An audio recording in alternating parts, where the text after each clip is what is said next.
I woke up on the ground, soaking wet and burning with fever, almost 40 degrees. They'd splashed cold water on me after I fainted from doing chores while sick. Before I even opened my eyes, I overheard my future mother-in-law, Yu Xiaolon, and her adopted daughter, Kong Sisi, plotting something terrible. Lu Zekin, my fiancé, had become infertile after a military mission, and these two women were scheming to drug me so another man could get me pregnant. They figured since my whole family had been sent to the countryside for re-education, nobody would stand up for me. But here's the thing, I'm not really the old Jiang Ruochu. 1 second ago, I was a special police officer fighting a criminal who blew himself up with a bomb. The next second, I woke up inside a novel set in 1970s China called The Pampered Second Marriage Sweetheart. The original Jiang Ruochu had the worst life imaginable. Her father abandoned the family. Her mother, a university professor, was sent to the countryside and died from the hard labor. Her sister was beaten to death by her husband. Her little nephew was kidnapped by traffickers. Her brother in the army found out about all of it, went on a killing spree, and was shot dead. And all through this, the original Ruochu married Lu Zekin and endured everything, his adopted sister, Kong Sisi, stealing her things, taking her job, even stealing her kidney. She put up with it all just to keep her marriage. In the end, she discovered that Kong Sisi was actually Lu Zekin's secret true love, and the child they'd adopted together was really his and Sisi's. He'd gotten a vasectomy on purpose, so she'd never have her own children. She had a stroke from the shock, and as she lay paralyzed in bed, the three of them stood over her and said, "Just bury her and get the party started." Well, I'm not that pushover. The first thing I did when I opened my eyes was grab back my family's jade pendant from Kong Sisi's neck. She'd taken it without asking again. Lu Zekin immediately took her side, scolding me. "It's just a pendant. Let her wear it. She's an orphan. Be nice to her." I told him straight. "She goes through my things without permission, and he's blind if he can't see it." He looked shocked. The old Ruochu couldn't even make eye contact with him without blushing. Now I was calling him out to his face. "I've made up my mind. I'm going to live in this body, but I'm not following the story's script. Not even close." Lu Zekin's eyes were full of blame, like I was the unreasonable one. He just stood there and let Kong Sisi try to grab the jade pendant again. I dodged her easily. "Did I make her an orphan?" I snapped.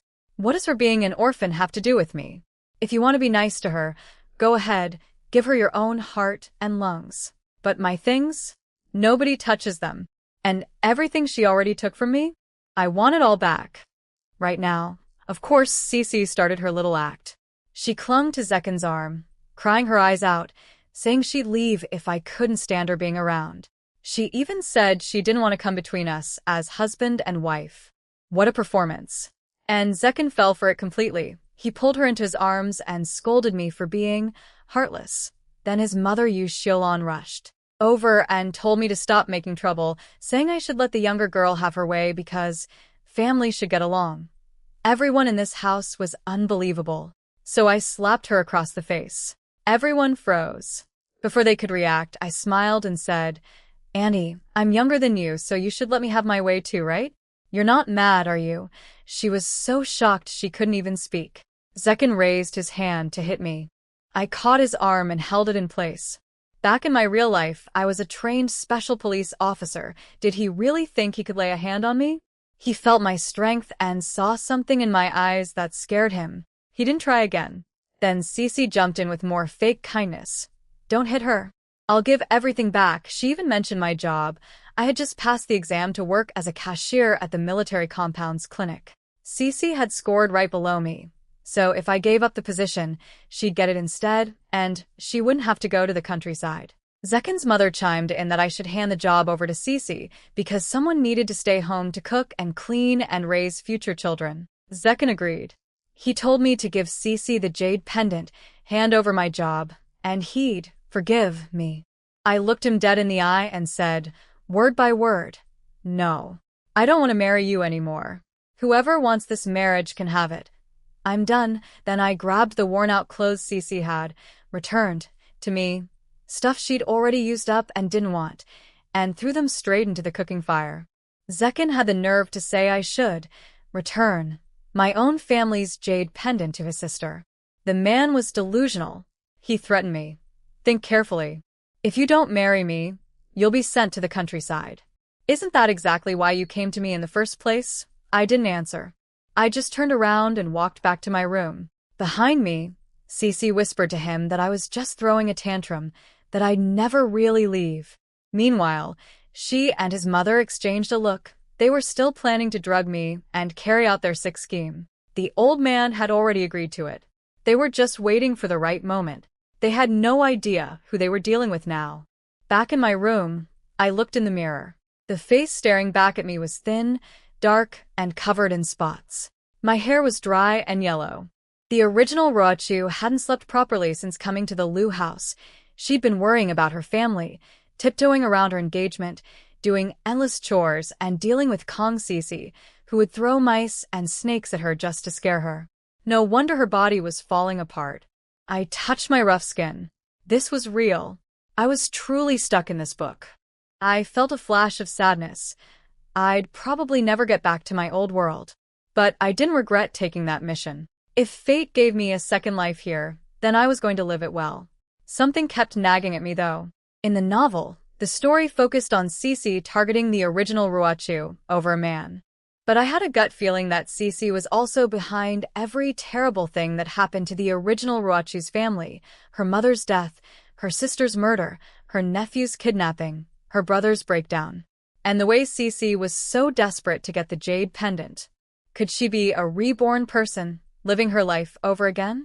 I undid the old braids and tied my hair into a clean, sharp ponytail. I checked the calendar on the wall. 1976. I tore off today's page to reveal a fresh one. New day, new life. I put the jade pendant around my neck and studied it closely. It was beautiful, shaped like a crescent moon with a phoenix carved into the curve. A phoenix? That made me wonder, was there a matching piece somewhere with a dragon? I even pricked my finger and dripped blood on it, like they do in novels to unlock magical spaces. Nothing happened. Oh well. My fever was still burning and there was no medicine, so I did what I could with a basic cool compress. It helped a little. Then I thought about Bullet, my police dog from my old life. I'd been fighting that bomber right before I died. I hoped Bullet had gotten away from the explosion in time. Right then, I heard Cece screaming outside. A wild dog. It's going to eat me. Help! I rushed out.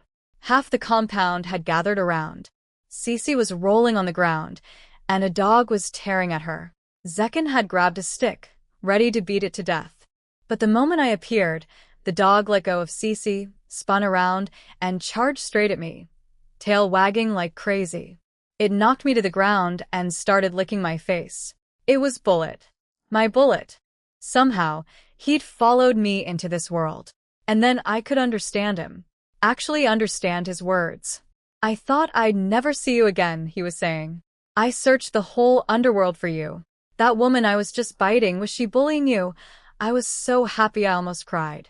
I hugged his big head and held on tight. Of course, Cece immediately played the victim. She showed everyone the bite marks on her neck and accused me of setting my dog on her. The neighbors started gossiping. That daughter-in-law is vicious. She seems quiet, but she's dangerous. Cece wanted to ruin my reputation here. That was her game. Use every opportunity to make me look bad. But I didn't care about my reputation in this compound. I was leaving for the countryside, soon anyway. What I needed to do was destroy their reputation, because they'd be living here for a long time, and people in this era cared deeply about what the neighbors thought. Two could play at her game. If you wanted my job, you could have just asked, I said loudly so everyone could hear. Why frame my dog to make it look justified? The neighbors' eyes went wide. They all knew I'd scored first place on the clinic exam by a huge margin, a coveted government job. Now, they were hearing the Liu family's little sister was trying to steal it. The crowd turned on Cece. That's not right. Your sister-in-law works so hard in your house. You take her food and clothes, and now you want her job too. Someone else said, Ruochu is so gentle. No way she'd set a dog on anyone. Did you provoke it, Cece? Bullet sat obediently by my side, tongue out, looking perfectly adorable. Nothing like the wild beast from moments ago. Zekin broke it up, and everyone went home. Cece was furious. She'd never seen me fight back like this in her previous life. Since I refused to cook, Yu Xiaolan had to do it herself. While she was in the kitchen, Cece slipped her a packet of white powder and told her to put it in my food. Yu Xiaolan dumped it into a bowl. They wanted to drug me tonight and send the old man to my room. Of course, I already knew their plan. The novel described it in detail, and Bullet had overheard their conversation through the wall just to confirm it. Tonight was going to be very interesting for the whole compound. My fever was going down, and I was starving. I looked at Bullet pitifully and said I was hungry. He eyed me nervously. Don't even think about eating dog meat. Come on, I said. Let's go find food somewhere else. On my way out, I ran into Cece coming back from some errand. Nobody else was around, so she dropped the act completely. Zhang Ruochu, be smart. Get out and go find your mother in the countryside. Then I'll let you off easy. I smiled. Kong Cece, don't you dare let me off. Come at me with everything you've got. Bullet barked and cursed at Kong Cece as she ran off terrified. I laughed and headed out with him. I walked through the long alley to the other side of the military compound, the area where the high-ranking officers lived, with bigger houses and bigger yards. Using the original Ruochu's memories, I found the home of Commander Wang, my father's oldest and closest friend. I didn't come empty-handed. On my way out, I grabbed the big fish that Yu Xiaolan was about to cook, plus 2 bottles of good liquor that Zekin had been saving to gift Commander Wang himself. The way I saw it, someone was going to give it to him, might as well be me. The original Ruochu had brought over 200 yuan and stacks of ration tickets when she came to the Liu family. In the 1970s, that was a fortune. Now she had nothing. It had all been spent by the Liu family or tricked away from her. She really was too naive. A little kid opened the door, and Commander Wang welcomed me warmly. He was a genuinely kind man. He and my father had grown up together. One became a university professor, the other rose through the military ranks. They were like brothers. His wife, whom I called Auntie, brought out food and immediately guessed the situation. Is it that so-called adopted sister causing trouble again? Everyone says she's an adopted sister, but if you ask me, she's a kept woman. I told them the truth. Uncle Wang, Auntie, I've been through a lot at the Liu house. But I've figured things out now. I don't want to put on a wedding dress and walk into a life of misery. I've decided not to marry Liu Zekin. They were stunned for a moment. They knew how desperately the old Ruochu had clung to that marriage. To hear me say I was done, they knew that took courage. Commander Wang slapped the table. Good. I support you. Wife, pour the drinks. Tonight we're having a proper meal with this girl. Andy's eyes got teary. She was sad for what I'd been through, but happy I'd finally woken up. Commander Wang's eyes went red too. He said I reminded him of my father. I asked if there was any news about my dad. He'd supposedly abandoned us and left, but Commander Wang had been searching for 2 months with no leads. It didn't make sense. My parents argued all the time, sure, but they'd never actually separated over all those years. Why would my father suddenly just vanish? The book never explained what happened to him either. Something felt off about the whole thing. Over dinner, I learned something useful. Auntie mentioned that their daughter-in-law, Sister Huier, had applied for the clinic job at the compound but didn't pass. She was now studying for a position at a nearby factory office. That gave me my opening. Uncle Wang, Auntie, I've decided to go to the countryside. I want to sell my job position. They were surprised. Rumors had already spread that I'd given it up to Cece, but the position was still officially mine. They asked why I had to go to the countryside, when having a job meant I could stay. I didn't explain too much. My family situation was different from regular educated youth being sent down. Our whole family had been collectively sent for re-education. Unless I got married, I had to go with them. My plan was clear. Sell the job first, then break off the engagement. If I broke the engagement first, the position would automatically go to the second-place candidate, Kong Cece. No way was I letting that happen. Commander Wang offered to buy it for Sister Huier. They paid me 500 yuan plus a huge stack of ration tickets, grain, meat, bicycle coupons, sewing machine coupons, all kinds of things that were nearly impossible to get. With these, I could live well in the countryside. I just had to survive the next couple of years until my family's name was cleared. After dinner, Commander Wang gave me a small old box, worn and faded, filled with old photos and keepsakes he'd saved over the years. He told me to open it later and to take care of my mother when I got to the countryside. He promised to contact us the moment he heard anything about my father. I took the box carefully. Then I reminded him to get his heart checked at the hospital. In the novel, a military commander died of a heart attack after Liu Zekin made a serious mistake at work. I was almost certain that commander was Uncle Wang. I wasn't going to let that happen. After I said goodbye and left, I heard Commander Wang call out toward a bedroom door. "You can come out now, kid." Someone had been listening the whole time.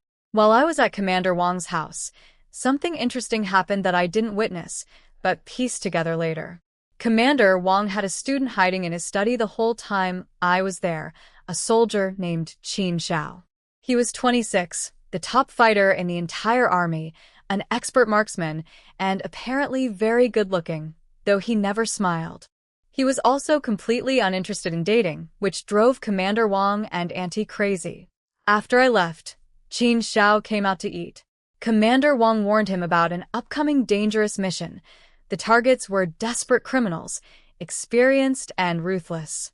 Qin Xiao brushed it off with his usual cool attitude and headed back to base. At the barracks, his buddy Jiang Dawei, who turned out to be my brother, followed him around like a puppy, pestering him about girls. "What about my little sister?" my brother said. "She's a bit dark, a bit thin, has some spots on her face, but she's tall and really kind and gentle." My brother had no idea what had happened to our family yet. Everyone had kept it from him, so he wouldn't worry. Qin Xiao ignored him completely. At one point, he took out a jade pendant his grandfather had given him, turned it over in his hands thoughtfully, then put it away. I'd have to wonder about that later. Their friend Fu Yan, a political instructor, joked about wanting the introduction instead, but my brother told him to get in line behind Qin Xiao. When I got back to the Liu house, Zekin came to my room with a bowl of porridge, acting sweet. He said he was caught in the middle between me and his sister, that life was hard for Cece, that I should give up my job so she wouldn't have to go to the countryside. He even dangled the thing the old Ruachu wanted most: give the job to Cece, and I'll file the marriage application right away. I looked at that bowl of porridge, and I knew exactly what it was. In the novel, after the original Ruachu drank it, she passed out. Then the Liu family did whatever they wanted with her unconscious body. They took a kidney. They let the neighbors see her in a humiliating state. And she swallowed that shame and never told anyone. I was not going to be that person. But I drank the porridge anyway, every last drop, right in front of him. "I'm tired," I said. "Go away. I need to rest." He pressed me one more time about the job. I told him what he wanted to hear. Yes, I'd give it up. He was thrilled. He figured my earlier rebellion was just the fever talking, and now that I'd cooled down, I was back to being the obedient little fiancé. What an idiot. After he left my room, the whole family gathered in the other room. Cece asked if I'd agreed. Zekin confirmed it. Yu Shilon asked if I'd drunk the drugged porridge. Zekin said yes, every drop. The old man sat in the corner pretending to smoke, swallowing hard, waiting for his chance. He'd been telling himself this wasn't a betrayal of his son. It was a sacrifice for the family line. Disgusting. Then Zekin noticed the bag he was carrying, a roast chicken I'd brought back from Commander Wang's house. The whole family's eyes lit up. Cece was starving. Yu Xiaolon was still fuming about the fish I'd stolen from her kitchen earlier. The old man pulled out a bottle of liquor he'd been saving for years, partly to celebrate and partly to give himself courage for what he was planning to do to me later. So all four of them sat around eating roast chicken and drinking happily together. Only, why were their heads getting so dizzy? I lay on my bed and smiled. Showtime. Here's the thing I already knew about the drugged porridge. The book described it in detail. So I'd taken the antidote well before Zekin brought it to me. The drug didn't affect me at all, even though Cece had doubled the dose because she suspected something was off. Better yet, I'd tracked down where the drug came from and added a little something extra of my own. The four of them wouldn't pass out completely. Instead, they'd start having wild hallucinations. Fight fire with fire, as they say. While I waited for the drug to kick in, I opened Commander Wong's little box. Inside was a stack of cash and ration tickets, 350 yuan plus nearly every ticket his family had. They thought I'd sold my job too cheaply, but knew I'd refuse more money, so they hid it in the box. That kind of generosity was all because of the bond between Commander Wong and my father. Underneath the money were some old yellowed photographs. One was in a frame, a family portrait of all of us with Commander Wong, labeled as a memento for my father's visit to his hometown. My father had developed the photo, framed it himself, and mailed it. As I examined the frame, a small nail on the back pricked my finger. Blood dripped out, and the next thing I knew, I was standing in front of a crystal-clear spring in some kind of magical space. A spirit spring. And it wasn't the jade pendant that unlocked it, it was the photo frame. Or maybe both objects together. That explained why Cece was so desperate for the pendant. She must have thought it was the key. She really was a reborn person, but she guessed wrong. I scooped up some spring water, but it vanished from my hands before I could drink it. Turns out the spring wasn't free, you had to toss in money. The more you paid, the stronger the effect. A spirit spring that loves money, I muttered. We're going to get along great. There was also a patch of empty farmland for growing crops and a dark locked area that hadn't been unlocked yet. I tossed in a coin, scooped up the water, and drank. It was sweet, refreshing, and I could feel it healing my whole body. With this space and my own skills, I was going to thrive in this era. When the time was right, I left the space and smacked Bullet awake. He grumbled something about how I shouldn't slap a gentleman on his behind, but his old professional instincts kicked in, and he was on his feet in seconds. Together, we crept into the other room. The four of them were completely out of it, stumbling around in their hallucinations. Bullet and I guided them, pairing them up and nudging them into bedrooms. In one room, Cece was in the dark, purring, "Brother, I knew you'd come." She kept grabbing at a man's collar, pulling him close. But it wasn't Zekin. It was the old man, Lu Sr. In his hallucination, he saw a giant sow charging at him, trying to kiss him. He was screaming and kicking. "Get away from me. I'm not marrying a pig." Cece kept clinging to him, moaning. "I want to marry you. I have to marry you." Their clothes were getting torn to shreds as they wrestled. In the other room, Bullet had dragged Yu Xiaolon and Zekin inside together.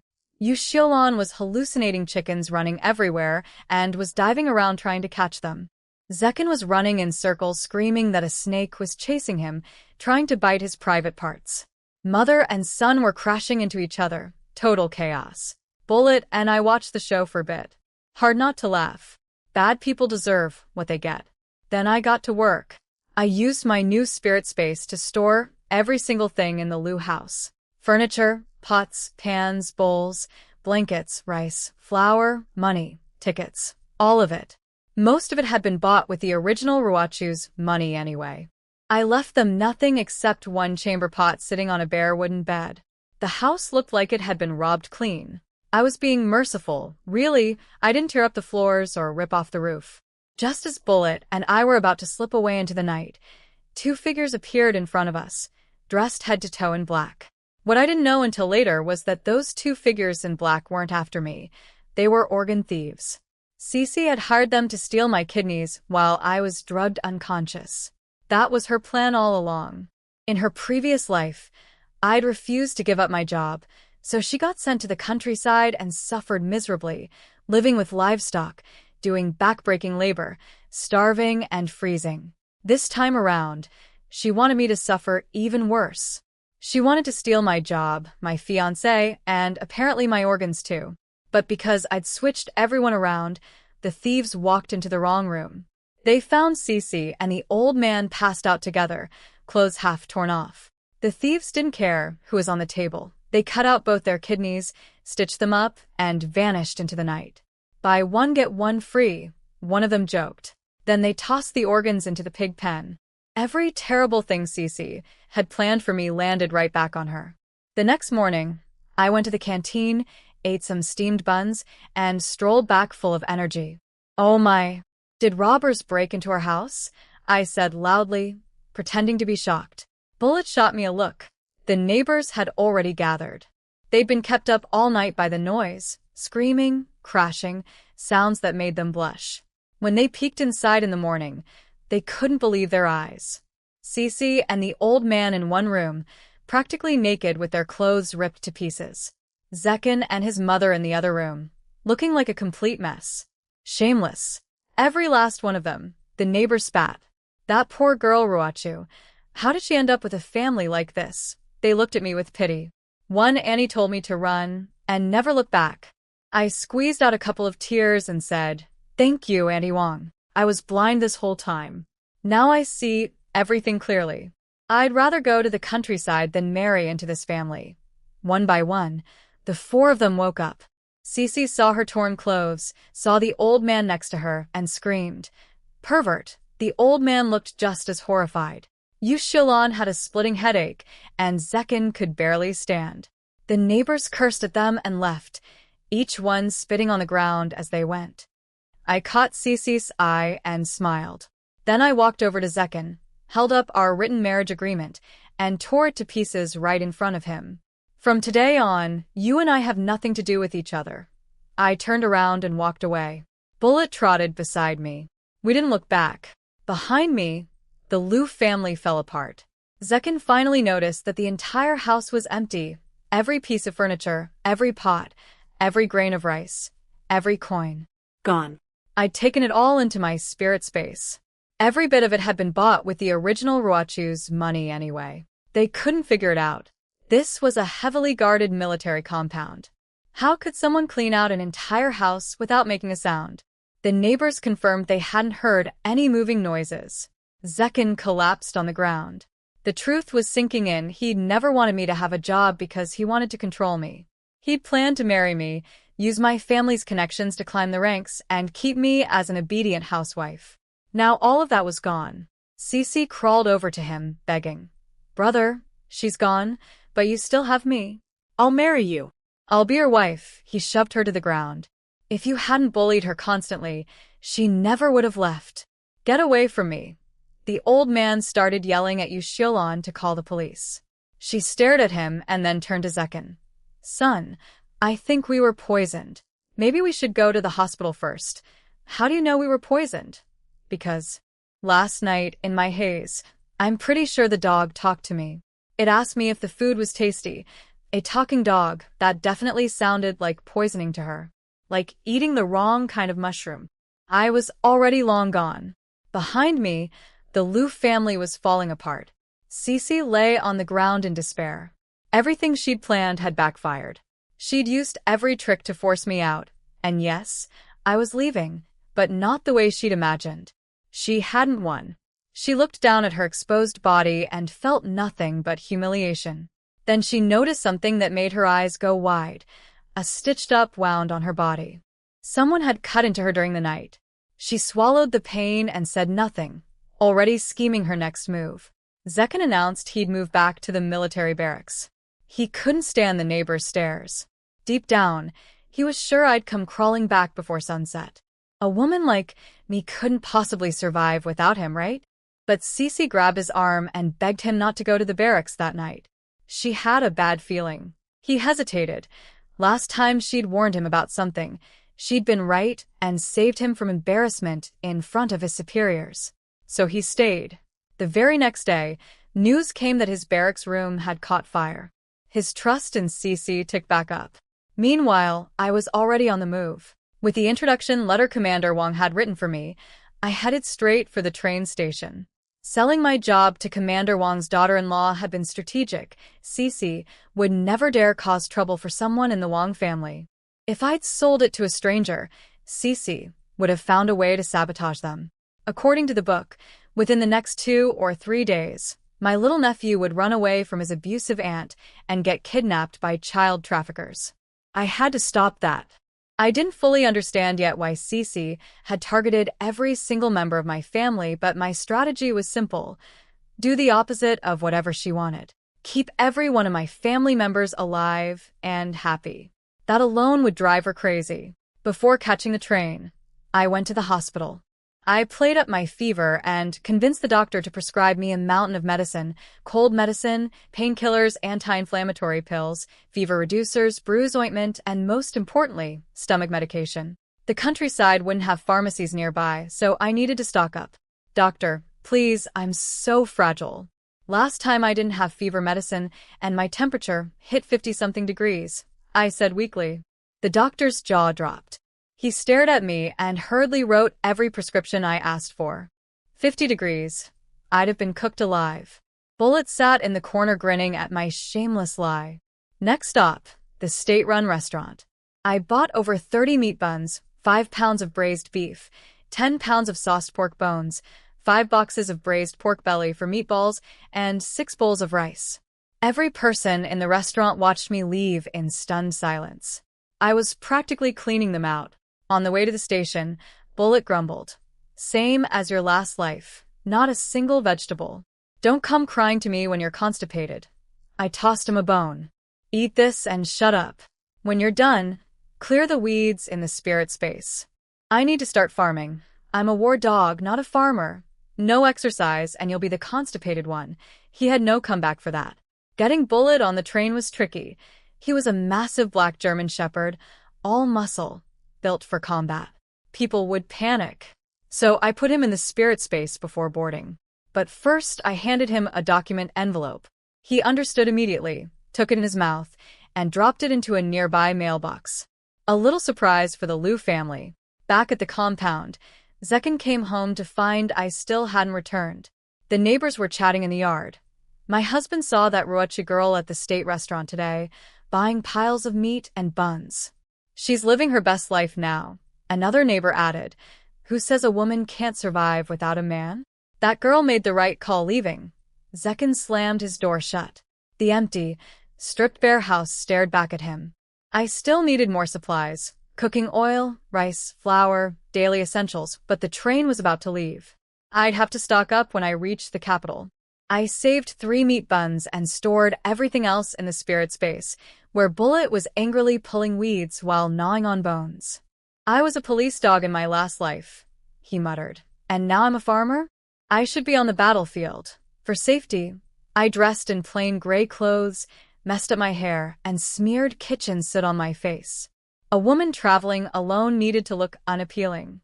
I squeezed through the crowded train and found a window seat. As the train pulled away, I pressed my face to the glass, my mind on my nephew. I had to reach him in time, but what I saw outside the window made my blood run cold. As the train pulled away, I caught a glimpse through the window that chilled me. In the moonlight, I saw an old person kneeling on the street, blind, dressed in rags, begging. Then 2 big men appeared and dragged the old person away. That's when I realized the beggar wasn't kneeling. They had no legs. It reminded me of what the book said would happen to my 5-year-old nephew. After falling into the hands of traffickers, he'd be beaten, blinded, and forced to beg on the streets with a sign around his neck.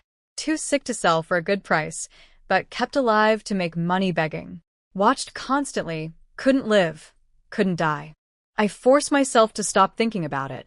But just before the scene disappeared from view, I thought I saw a familiar figure near the old beggar. The build, the silhouette, it looked like Zekin. But the light was bad, and I couldn't be sure. The train rattled on all night. I couldn't sleep. The car reeked, cigarette smoke, bare feet, and people had brought chickens, ducks, even a sow on board. I was exhausted and hungry, but couldn't eat a thing. I disguised myself, dirty clothes, messy hair, soot on my face, thinking no creep would bother with me. I underestimated how low some people could go. The man sitting next to me, a pockmarked guy I'll call Pockmark, had been watching me all night. He noticed I was alone and could smell the meat buns on me. Slowly, he started pressing against me, his hands wandering. I snapped my eyes open and drove my elbow into his chest. Looking to die, before he could react, I pinned his arms behind his neck and locked him in place. He couldn't move an inch. People crowded around to watch. Apparently this kind of thing happened on trains all the time, but they'd never seen a girl fight back like this. Let go. You're crazy. I didn't do anything, he yelled. You groped me and now you won't admit it. Who'd want to touch you? Look at yourself, dark, skinny, filthy. I wouldn't be interested. Then his buddy spoke up from the crowd, trying to flip the story. Some women are just shameless. She was leaning on him first, and now she's playing victim. I recognized them instantly. I'd had photographic memory in my previous life. No disguise ever fooled me. These two were the organ thieves from that night at the Lou house, the ones who'd cut out Cece and the old man's kidneys. And they were on the same train heading to the capital. Pockmark threatened me. Let go. I have hereditary mental illness. When it flares up, I kill people. That kind of excuse made my blood boil. In my old life as a police officer, I despised criminals who played crazy to dodge consequences. I need him hard in the stomach. Mental illness, huh? Using that as your shield? You and that guy are working together, aren't you? I raised my voice for the whole car. If any women here were harassed by these men, please stand up. And everyone, check your bags. See if anything's missing. People like this never ran just one scam. They'd steal, grope, rob whatever opportunity came along. Passengers started checking their belongings. Sure enough, voices rang out. My money's gone. That was my mother's medicine money. My grain tickets are missing. Several women quietly walked over and stood beside me. They didn't say a word, but I understood. They'd been victims too. Pockmark struggled against my hold, screaming, "Don't believe this woman. She's the thief. She's trying to frame me." What none of us knew was that in the next car over, Qin Xiao, Commander Wang's student, the army's top soldier, had heard the commotion. His ears perked up. He thought my voice sounded familiar, like the woman he'd overheard at his teacher's house. His partner tried to stop him. "We're on a secret mission. We can't blow our cover. Let the train police handle it." But Qin Xiao ignored him and started pushing through the crowd toward my car. He wasn't the type to back down, even if enemies might be watching from the shadows. The train police were on their way. Pockmark and his partner were trapped. One of them looked ready to jump off a moving train. I held on tight and waited. "Whether I'm framing anyone, a simple search will prove it," I said as the train police pushed through the crowd. "Go ahead, search him." Passengers cried out for help, one begging for their mother's medicine money, another desperate over lost grain tickets that their whole family needed to eat. Pockmark tried to bolt the second he saw the police, but I had him locked tight. The police told him to hand over the stolen goods or get searched. He tried to deflect. Why search me and not her? I was about to open my pockets to prove I had nothing when Bullet made his entrance. He'd somehow gotten out of the spirit space and was several cars away. Too big to squeeze through at ground level, he ran across the top of everyone's heads like some kind of kung fu dog. People screamed as his huge paws landed on their skulls. He charged straight at Pockmark and tore into him. Stolen money and tickets scattered everywhere. Then Bullet turned on the accomplice, who tried to run but got tackled flat. Pockmark panicked. "Don't arrest us. We'll pay everything back. We have urgent business in the capital. We need to pick up a little boy." My heart stopped. A little boy? In the capital? Bullet sniffed them and tilted his head. "These two smell familiar, like that woman. They took Cece's kidney," I whispered. "Of course they smell like her." But Bullet shook his head. The scent was fresh. That meant they'd seen Cece recently, right before this trip. Everything clicked into place. These weren't random traffickers my nephew would stumble into by accident. Cece had sent them. She'd hired the same men who were supposed to steal my kidneys to go kidnap my nephew. It was all planned, all connected. I told the police they couldn't let these two go. Their techniques were too smooth, clearly repeat offenders. The train happened to stop at a small station, and the police hauled them both off. Through the window, Pockmark shot me a look full of venom. I just smiled. The whole car erupted in applause. An old grandmother pressed 2 boiled eggs into my hands. A man thanked me for saving his family's grain tickets. Others offered gifts too. I turned them all down. We're all just regular folks trying to get by. I only did what anyone should do. An elderly gentleman sitting across from me had been watching the whole time. White hair, kind eyes, leaning on a cane. "Young lady, I admire you. You're a true heroine. If you don't mind me asking, do you have a partner?" He was clearly thinking about matchmaking. I smiled and lied. "Grandpa, I already have a child." that shut it down. I had no time for romance.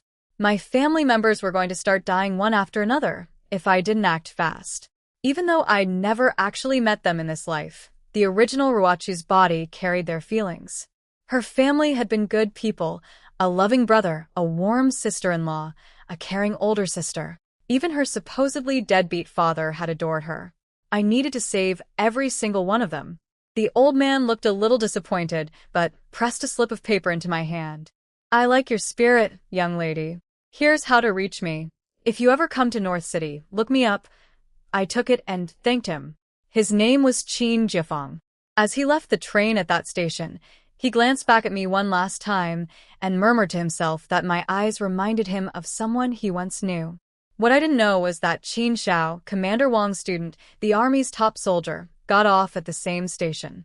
He'd heard the commotion from the next car and had been pushing toward me, but since the police handled it, he never came close enough to see my face. He'd only heard my voice. His partner Ching Che laughed about the fiery girl on the train and said he'd prefer a gentle wife, like Jiang Dawe's little sister. My brother had apparently been telling everyone how sweet and soft-spoken I was. I think you should shut your mouth, Qin Xiao said. You've been yapping the entire trip. He went home to visit his grandfather before his mission. But he'd never admit that. He claimed Commander Wang had asked him to deliver 2 bottles of wine. His grandfather was Qin Jiafeng, the same old man who'd just given me his contact information. The train pulled into the capital at sunset. I grabbed Bullet and rushed straight to my nephew Xiaowei's uncle's house, his mother's brother's family. We wove through rows of houses until I found the right one. Through the crack in the door, I could hear the aunt screaming at my 5-year-old nephew, Zhang Xiaowei. Are you stealing food from your brother again? This isn't your house. The uncle tried to defend him weakly. He's a little kid. How much can he eat? How much? That brat eats through his entire monthly allowance. I don't get a penny for the trouble of raising him. My sister-in-law had handed over the military stipend booklet when she dropped Xiaowei off, hoping it would guarantee decent treatment. But this uncle had no backbone. The aunt ran the household and pocketed the stipend money while barely feeding the child. Bullet wanted to jump the wall and terrorize the whole family. I held him back. As long as we know the kid's still here, that's enough for tonight. We'll come back in the morning. The aunt won't seriously hurt him. She needs him alive to keep collecting the stipend. Bullet barked furiously at the house anyway. The aunt screamed from her bed. Whose mud is that? Shut your dog mouth.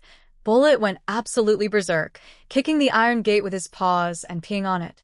Meanwhile, I tossed 3 homemade firecrackers into the yard. They exploded right by the door and windows. Bombs! The aunt shrieked, diving to the floor with her hands over her head. Nobody in that house slept well that night. I couldn't take Xiaowei yet.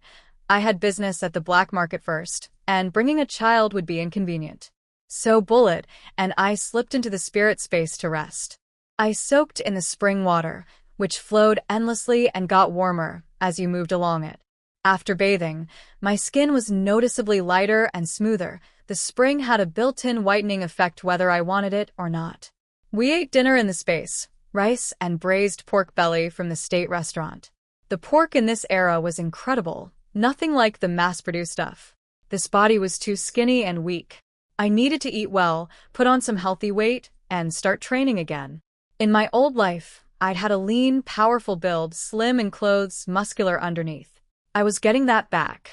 After resting, I headed to the black market alone. Bullet's appearance would scare everyone away. I sent him to wait at the old Jiang family house, which had been sitting empty since my family was sent away. According to the book, the house would be returned to us when our name was cleared in 2 years, but by then, in the original story, everyone in the family was dead, and the Liu family ended up taking everything. Not this time. I wrapped a sheer scarf around my head. I could see and breathe through it, but nobody could make out my face. The black market had its own rules. No signs, no shouting, no bargaining out loud. At the entrance, I slipped a 10-cent coin to the old man standing guard, and he let me through. Some clueless newcomer inside was loudly asking a seller if something was real and trying to haggle. The seller said nothing. 2 minutes later, 2 huge men appeared and escorted the newcomer out. I made a mental note to stay quiet. I bought 20 chicks, 10 male, 10 female, for the spirit space. They'd lay eggs and eventually become free-range chicken dinners. I also bought half a whole pig's worth of wild boar meat for just a few dozen yuan, no ration tickets needed.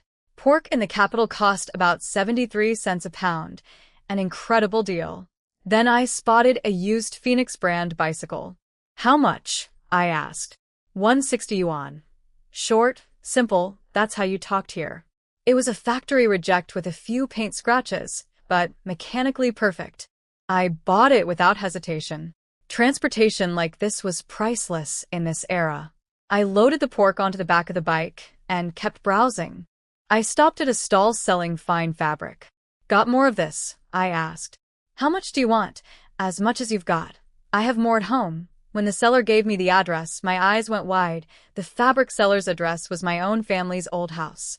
After our family was sent away, the empty mansion had apparently become a secret meeting spot for black market dealers.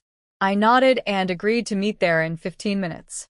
First, I ducked into an alley and threw the bicycle, pork, and chicks into my spirit space, riding around with all that would attract way too much attention. When I arrived at the old Jiang estate, the sight hit me hard. The broken lantern above the gate swayed in the wind, lightless. The doors were locked and sealed with official tape. I climbed the wall easily. Bullet had already scouted every inch of the place. People come and go here every day even though it's locked up, he reported. Then he added something that made my blood chill. There's a body buried in the back courtyard. I was shocked, not by a dead body itself. I'd seen plenty in my old life as a special police officer. What shocked me was the question of whose body it might be. Bullet and I were thinking the same thing. What if my father hadn't actually abandoned the family? What if something had happened to him right here? Commander Wang had said my parents argued constantly, but never actually separated. A sudden disappearance made no sense. Before I could think further, footsteps. The fabric seller appeared in the courtyard, empty-handed, with a second man behind him. Where's the fabric? I asked calmly, quietly clenching my fists. The fat one elbowed the skinny one and grinned at me. Pretty brave for a girl, coming to the black market alone at night. Let's teach her a lesson about how dangerous the world is, the skinny one said. I cracked my knuckles. It had been a while since I'd had a good fight. These two were local thugs who used fake sales to lure buyers here, then robbed them blind. Black, eating black, as they say. So there's no fabric at all, it was just bait, I said. How many people have you done this to? And the body buried in the back, that your work too? They froze. They were petty crooks, not killers. They were also confused that a small-town girl wasn't trembling in fear. They charged at me. Bullet appeared out of the darkness, like a demon. What the? Is that a wolf? They didn't even see him coming. He had them rolling on the ground in seconds and bit a chunk out of the skinny one's leg. The fat one tried to carry his partner over the wall. I picked up 2 stones and nailed both of them in the head. They fell off the wall and hit the ground with a splat. I stepped on one guy's face. From now on, this area is mine. If I hear about you pulling this scam on anyone again, I'll have you both castrated. Understand? They emptied their pockets. Not much money, but a few pages of paper caught my eye. They looked like some kind of technical diagrams with mathematical formulas. The skinny one said he'd ripped them from a notebook inside the house to use as toilet paper. I told them to return every cent they'd stolen from their victims, or I'd come for them daily. Then I let them go. That's it? What about the body? Bullet asked. Those two don't have the guts to kill anyone. I was just scaring them. The body isn't their doing. I studied the papers carefully. They looked like engineering blueprints or technical plans, equations, diagrams, some kind of machine design. I couldn't fully understand them. I stored them in the spirit space and went inside to find the rest. In my father's old study, I found the notebook the pages had been torn from. It was nearly empty, just those few pages had been all that was left. But I was sure there should be more. Someone had taken the rest. Both my parents had been university professors, the highest educated people in the family. My sister and I had only finished high school before the political movement shut down universities. In a way, our lower education saved us. Married women with less schooling weren't forced to go with their families during the crackdown on intellectuals. I lit a candle and started searching the house for anything worth bringing into the spirit space. My father's research notes were the top priority. Then Bullet froze. Don't move. Blow out the candle. Someone else is coming. I blew out the candle and hid with Bullet in the shadows. Pockmark and his partner climbed over the wall, cursing. They'd been released from the police already, that was fast. They were arguing about whose fault it was they got caught on the train. If you hadn't gotten handsy with that woman, we'd have been in the capital hours ago. Shut up. You were groping other women too. From now on, we steal or we harass. Not both at the same time. Too risky. Then I heard something that made everything click. They'd come to the Jiang house to find something for their employer, and tomorrow they were supposed to pick up a little boy. Their boss was paying them enough to live off for 2 years. So, these were the men hired to kidnap my nephew. And someone had also sent them to search my family's house. The same employer behind both jobs. What a small world, I whispered to Bullet.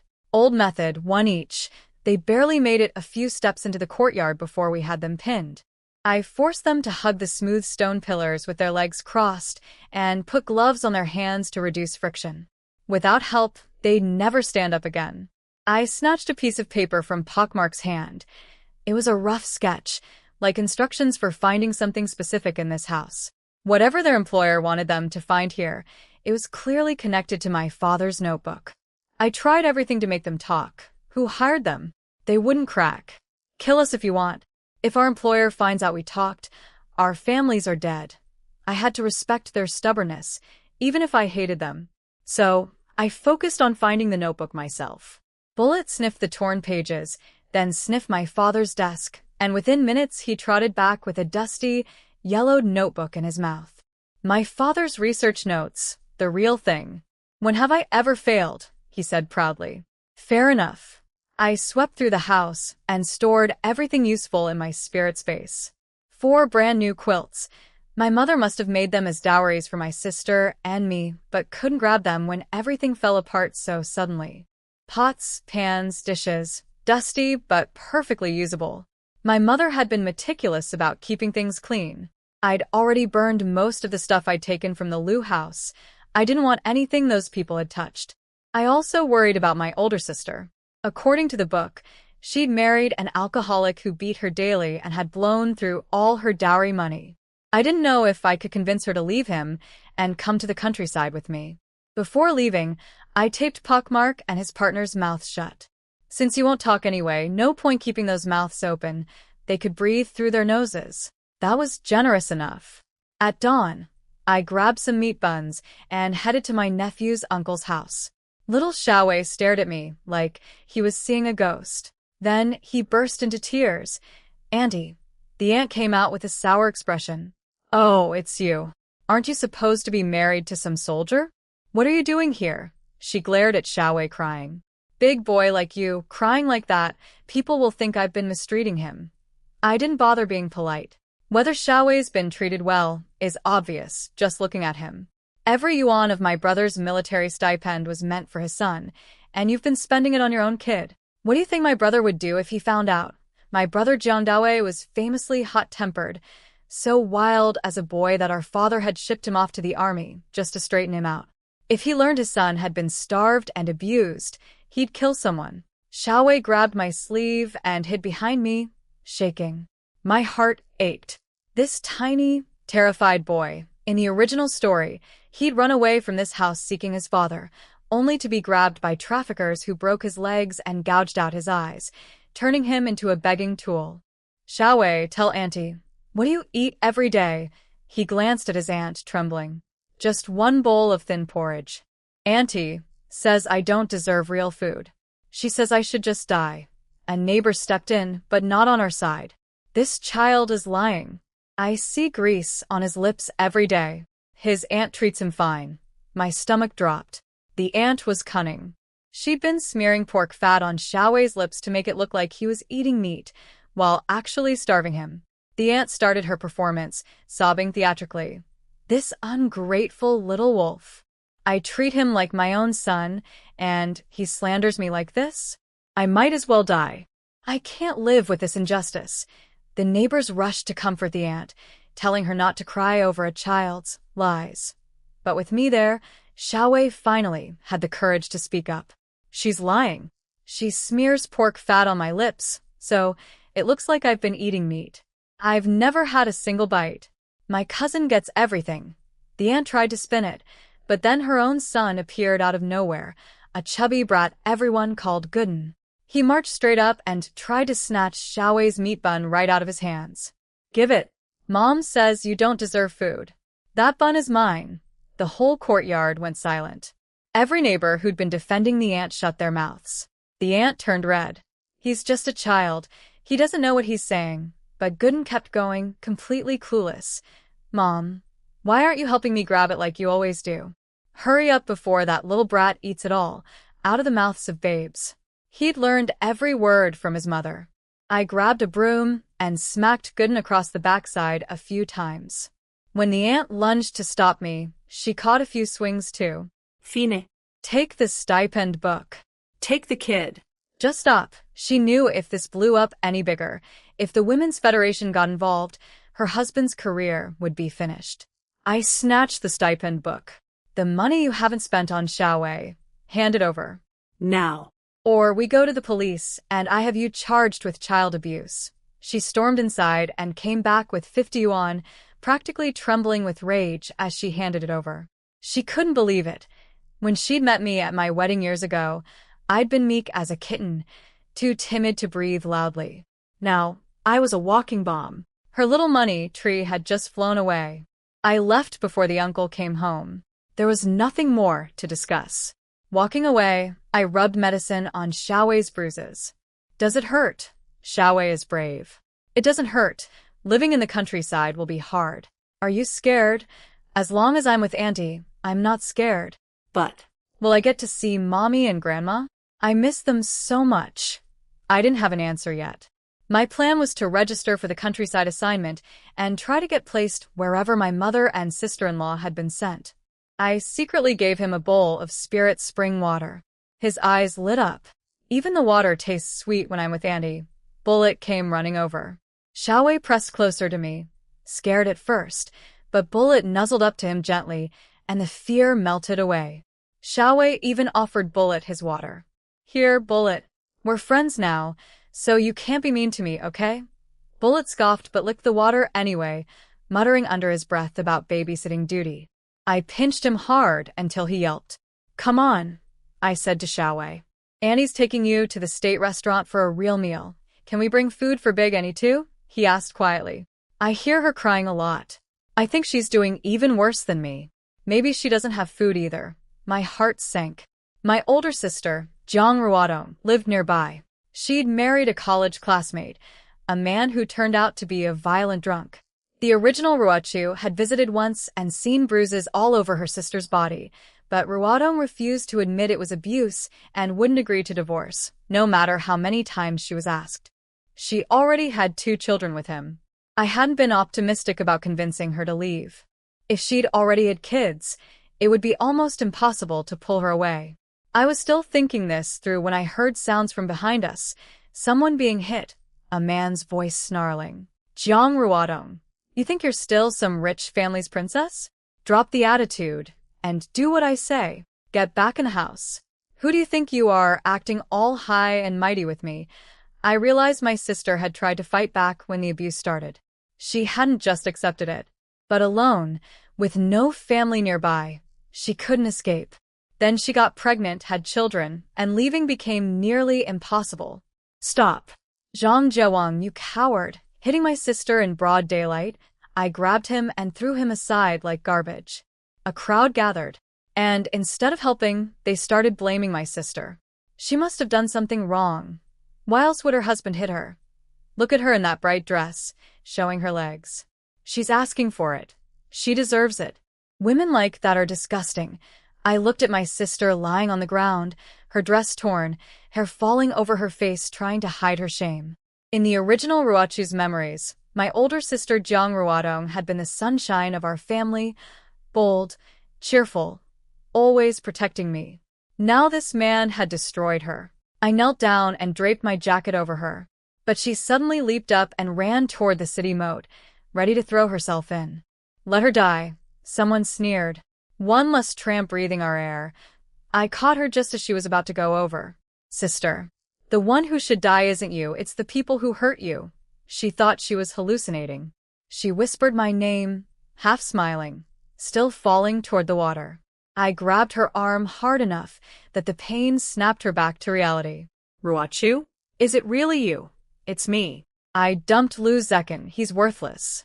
I'm going to the countryside to find mom and sister-in-law. Come with me. Zhang Zhuang would never let me leave. He'd kill me first. Just tell me, do you want to go? Yes. No hesitation. She told me that ever since some mysterious love letter showed up at their house, addressed to her from someone she'd never heard of, Zhang Zhuang had gone insane with jealousy. Nothing but drinking and beating her every day. He hadn't been like this when they were in school together. That answer told me everything. My sister wasn't clinging to this marriage out of love. She was trapped. But she was clear-headed, and that made things simpler.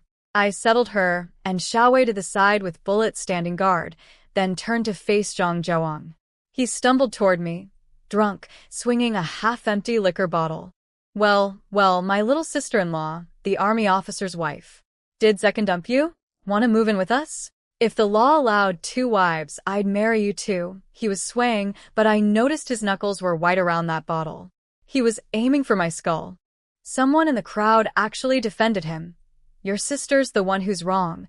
She's been sneaking around meeting some pretty boy. You should be lecturing her, not fighting her husband. Another voice. Those sisters are both rotten. Their father ran off with another woman. The apple doesn't fall far from the tree. I turned, locked onto the man who said that, and punched him square in the mouth. 2 front teeth clattered to the ground. My father ran off with your wife? Is that it? Maybe go home and check if your kids are even yours before gossiping about my family. Then I faced the whole crowd. Who else? Who said my sister deserves this for showing her legs? For wearing a pretty dress? Since when is dressing nicely a crime? Since when does being beautiful make you a fox spirit? Are your brains stuffed with garbage? Can't you see that man is an animal? Beating someone is against the law, and every one of you standing here blaming the victim is helping him do it. If my sister had jumped in that river today, none of you bystanders would be innocent. Every single one of you would share the blame. I punched every person who'd opened their mouth against my sister. Teeth hit the pavement. Nobody had anything clever to say anymore. Zhang Zhuang backed up 2 steps, genuinely frightened. He'd watched me grow up. He knew the old Ruachu was timid and obedient. Whatever this was, it terrified him. Then he pointed at me with a shaking finger. Just you wait, Jiang Ruat. I'm going to get my mother. You're all finished. His mother was the deputy director of the neighborhood committee, the very office that handled countryside assignments. Zhang Zhuang tried to run. His mother was the deputy director of the neighborhood committee, the office that decided where people got sent to the countryside. He figured he could use that to punish us. Running? You hit my sister all those times, and I'm collecting every single one. I beat him until he was spitting teeth and crawling on the ground. Nobody in the crowd dared say another word. I'll have my mother send you to the middle of nowhere, he screamed between blows. You'll rot in the countryside forever. My sister dragged herself over and got her licks in too. She'd been beaten almost every day for 2 months. Today he tried to force himself on her, and when she pushed him away, he'd exploded. Go ahead, I said. Have your mother send us to the countryside right now. Honestly, that was exactly what I needed. I just didn't know how to arrange the paperwork. Then his mother showed up. Deputy Director Jia, a nasty woman who looked down her nose at our entire family. You dare gang up on my son? Your family are bad elements. You should be grateful we let one of you marry into our respectable household. I was stuck. The person who controlled the countryside assignments was this abuser's mother? She'd never process our paperwork willingly, and every day I delayed, my mother's health got worse. Then a man on a bicycle stopped beside us. Are you Jiang Ruachu? It was the full director, Deputy Jia's boss. And he turned out to be Sister Huiyer's father. The same Sister Huiyer I'd sold my clinic job to through Commander Wang. He'd just gotten a call from his daughter thanking him, and now here he was, ready to return the favor. Deputy Jia immediately started sucking up to him, trying to whisper warnings about my family being bad elements. He shut her down cold. Do I need you to tell me who's good and who's bad? Are you trying to do my job for me? Want my position? She went silent. Uncle, I said, my sister and I don't want to get married. We want to go to the countryside. He looked at the scene, my beaten sister, the drunk husband, the ugly crowd, and understood. Come to my office first thing tomorrow morning. I'll handle the paperwork personally. Zhang Jiawang sobered up fast when he realized his wife was actually leaving. He was furious. He swore eternal revenge against me.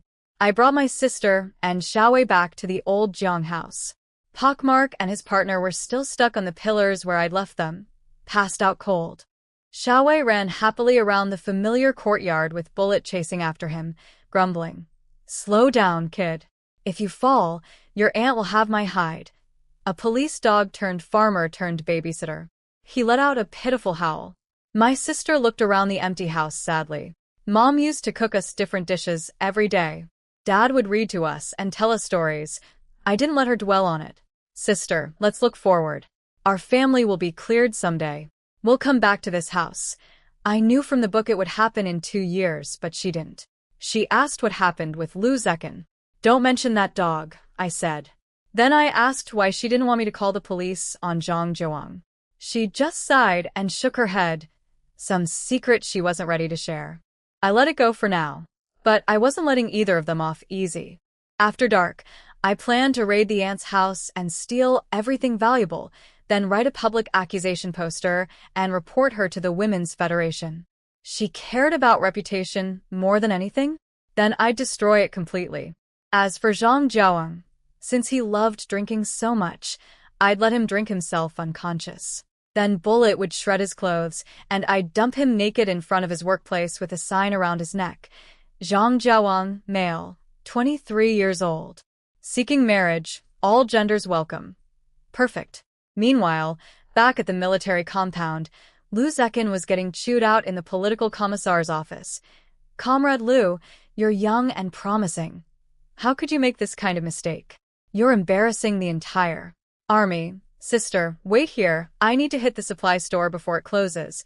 I raced to the supply cooperative and bought everything I could think of for surviving a brutal northern winter. Thermos bottles, hot water bags, petroleum jelly for frostbite, cotton for making thick padded jackets, good liquor to warm up with, towels, toothbrushes, gloves, socks, shoes, rice, flour, cooking oil, malted milk powder, peach cookies, white rabbit candy, and bolts of fabric. My ration tickets were nearly gone, but I still had about 780 yuan in cash. In this era, I was practically rich. I also stopped at a scrap collection station and picked up old newspapers and some books. Next year, the National College entrance exam would be reinstated. I wanted to apply to police academy. Past life or present, being a cop was the only thing I ever wanted. At the neighborhood committee office, the director, Sister Huier's father, processed our paperwork himself, smooth as butter. Nobody wanted to go to Black City. The winters there dropped to nearly negative 50 degrees, and they could never fill their quota of volunteers. So when I asked to be assigned there specifically, where my mother and sister-in-law had been sent, the director was almost apologetic. I feel bad, he said. You're doing me a favor by going where nobody else will, and I can't even properly help you. Uncle, you saved my mother's life by letting us go where she is. That's the biggest help of all. What I didn't tell him was how desperate the situation already was. At that very moment, my mother Qiao Shufang had collapsed for the 5th time on the vast black soil of the northern plains. My sister-in-law Shin-Nana was carrying her on her back across empty fields, crying, trying to reach the village doctor.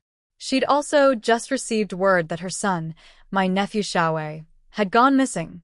She'd been bedridden for days with grief, unable to go search for him, and had given away all their hidden savings to a stranger who promised to look into it. I managed to buy cotton seeds to grow in the spirit space. Cotton freedom, eventually. The green train rattled north for 2 days and 1 night. I put a muzzle on Bullet so the other passengers wouldn't panic. When we finally reached Black City, a representative from Red Flag Commune was waiting at the station with a little sign, gathering all the arriving youth before departing for the various production brigades. Does the donkey cart pass through Pear Tree Valley Brigade? I asked the driver. That's the last stop. 2 hours on bad roads. You should eat something first. My sister was barely holding up. 2 months of abuse from Zhang Jiawang plus 2 days on the train had left her shaking with exhaustion. Xiaowei sat quietly beside her. I pulled out some meat buns from my stash, and the three of us plus Bullet shared them. I passed around my canteen of spirit spring water, and the effect was immediate. Like wilted seedlings hit by spring rain, we all came back to life. The other waiting youth stared at us, chewing their dry cornbread, clearly jealous of our white flour meat buns. One family caught my eye, a man, his wife, a daughter named Rupiang, and a son named Rudong. Sharp, unfriendly faces, the whole lot of them. They'd been sent down as a family, same as us. The mother, Li Xia, kept all the good food, white steamed buns, for her husband and son, handing Rupiang a plain corn bun instead. Rupiang threw it on the ground in a tantrum. The father said coldly, "She's obviously not hungry enough. Let her starve." Then the mother told Rupiang to go trade their white buns for our meat buns, for her brother's sake, of course. Rupiang marched over with 2 white buns in hand. Hey, You're going to Pear Tree Valley too, right? Give me 2 of your meat buns. I'll trade you these. I looked up. There was no politeness in her eyes, no hint of asking a favor. The whole family was staring at me like this wasn't a request, it was a demand. Like I had no choice. Like they saw 2 sisters and a little kid with no one to protect them. Easy targets. I took another bite of my bun. Juice burst out, fragrant and greasy, the smell drifting everywhere. I licked my fingers slowly, tossed my last bun to Bullet, and looked Rupiang dead in the eye. No, Rupiang's face twisted the second I said no. What do you mean? You'd rather feed your dog than trade with me? You're humiliating me in front of everyone. I looked at Bullet, then back at her. That dog is my family. You're not. And honestly, you don't compare. She tried pulling rank. Have you heard of the great Ru Xianghua? He's my father. Oh, I'd heard of him all right. In the future, Ru Xianghua would become one of the most infamous traders in the country, a man who sold out his nation despite having every privilege. And interestingly, I remembered that Kong Sisi had later received guidance from this very man. What a coincidence that we'd end up in the same place. Your father's so important, and yet here you all are, sent down just like the rest of us, I said. Still trying to bully common people with your old status? No wonder you got sent here. Rupiang fumed. We'll be cleared eventually, and then I'll make you pay. I made a mental note. If Ru Xianghua was destined to become a traitor, maybe I could make sure he never left this village. Save the country some future grief. When all the youth had gathered, the commune organized us onto donkey carts heading to different brigades. Pear Tree Valley was the farthest, the last stop. The final stretch into the village was a 45-degree slope too steep for the cart, so we'd have to walk. Along the way, Rupiang kept making trouble. She complained about Bullet to the brigade leader, saying the dog was terrifying and she wanted a different cart. The brigade leader had zero patience for city complaints. If you don't want to ride with the dog, get off and walk. Save my donkey the wait. He'd received word from the commune to look after my family, another favor from Sister Huier's father. Even Bullet had been officially approved. Rupiang glared at Bullet. Bullet glared right back. Did that dog just give me a dirty look? She shrieked. It's as rude as its owner. I turned to her parents calmly. Uncle, Auntie, your daughter just said you have no manners. Her mother elbowed her to shut up. Turns out the whole family's downfall was actually Rupiang's fault. Her brother Rudong had gotten into a workers' university through their father's connections and forged paperwork. Rupiang had bragged about it to the wrong people, an investigation followed, and the whole family got sent down for re-education. Meanwhile, back at the military compound, though I didn't know it yet, things were moving. Lu Zekin had been reprimanded by his superiors. He was frustrated and lonely. Cece seized her chance, broke through his defenses, and he agreed to marry her. He filed a marriage application. But the sneaky part? He also tracked down my countryside address and wrote me a letter announcing his upcoming wedding, purely to provoke me into running back. He planned to swap Cece's name for mine on the marriage papers the moment I returned. Cece, of course, had no idea about his scheming. She was in heaven. She'd gotten what she wanted. No countryside, no hard labor. She'd be a military wife, sitting pretty, while Zekin climbed the ranks. She didn't even care about the clinic job anymore.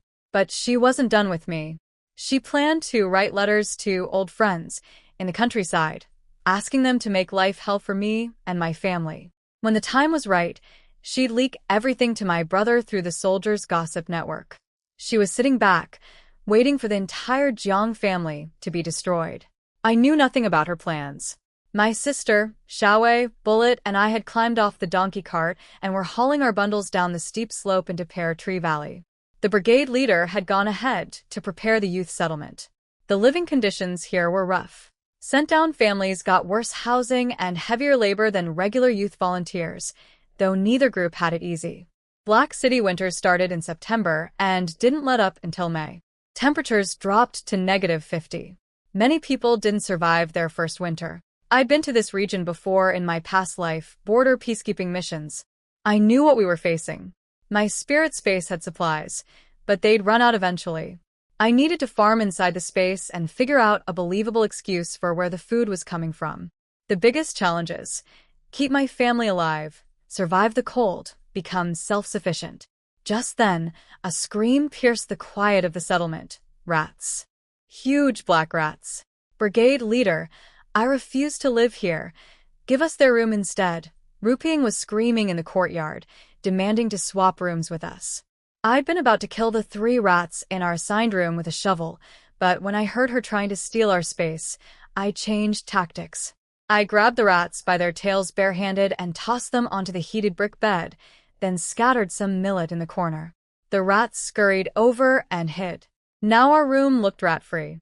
Ruping assumed we had no rats, because none of us had screamed. That's why she wanted our room. Brigade leader Li Guozheng frowned. You're here for re-education, not a vacation. You get what you get. I stepped out and offered cheerfully. Brigade leader, no problem, we'll switch. We're not picky. He looked genuinely grateful. Managing all these outsiders with their constant complaints was driving him crazy, and here I was making his life easier. His impression of me improved on the spot.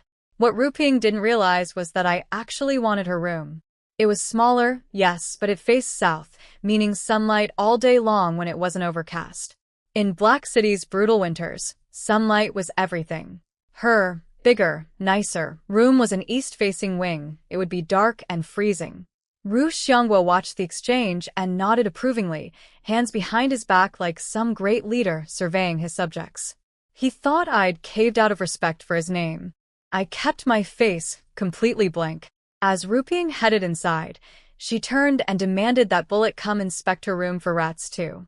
Bullet spun around and barked sharply, basically told her to get lost. She squeaked and dove through her door. The other residents in the courtyard chuckled. That dog really understands people. Notice how he never barks at us? It's that family that's the problem. After rooms were settled, the brigade leader started unloading our food rations. But I couldn't wait. I grabbed my sister, and we cornered him. Brigade leader, do you know Qiao Shufang? He thought for a moment. Professor Qiao? Of course. Why, you know her. She's my mother. And Shun Nana is my sister-in-law. Where are they? Everyone else has come back from the fields, but I don't see them. My sister's face went pale with worry. Xiaowei held both her hands, looking up, waiting. The brigade leader's expression softened. Oh, your family? Professor Qiao fainted again. Your sister-in-law carried her to the clinic just a while ago. My heart clenched, but at least she was alive. He told us the villagers had grown to respect our mother deeply. She never complained, never slacked off, always worked harder and longer than anyone else. She kept her grass hut home spotlessly clean. She was generous with her knowledge, too. Villagers often came to her with questions. Nobody associated her with her privileged background anymore. Please take us to the clinic now, I begged. The rations can wait. As we were leaving, Ruping popped out again. Brigade leader, our room has drafts. We'll freeze to death in winter. Li Guozheng's face darkened several shades. Then build your own house. Anyone can. Pay for it yourself, and I'll get you the land permit. Stop bothering me about rooms. Got money? Build something nice. No money? Deal with it. My ears perked up. Brigade leader, did you mean that? Even people who've been sent down can build houses. Anyone can build. I'll say something I probably shouldn't. Some people here deserve to be sent down, and some were wrongly accused. Either way, you're all here to help build up this land. If you've got money, we've got land. Build whatever you want. Full support. I filed that away immediately. I had money. I had spirit space supplies. And now I had permission to build a proper house, one that could survive a Black City winter. But first, my mother. We pulled the brigade leader by his sleeves toward the clinic while he shouted back to the yard.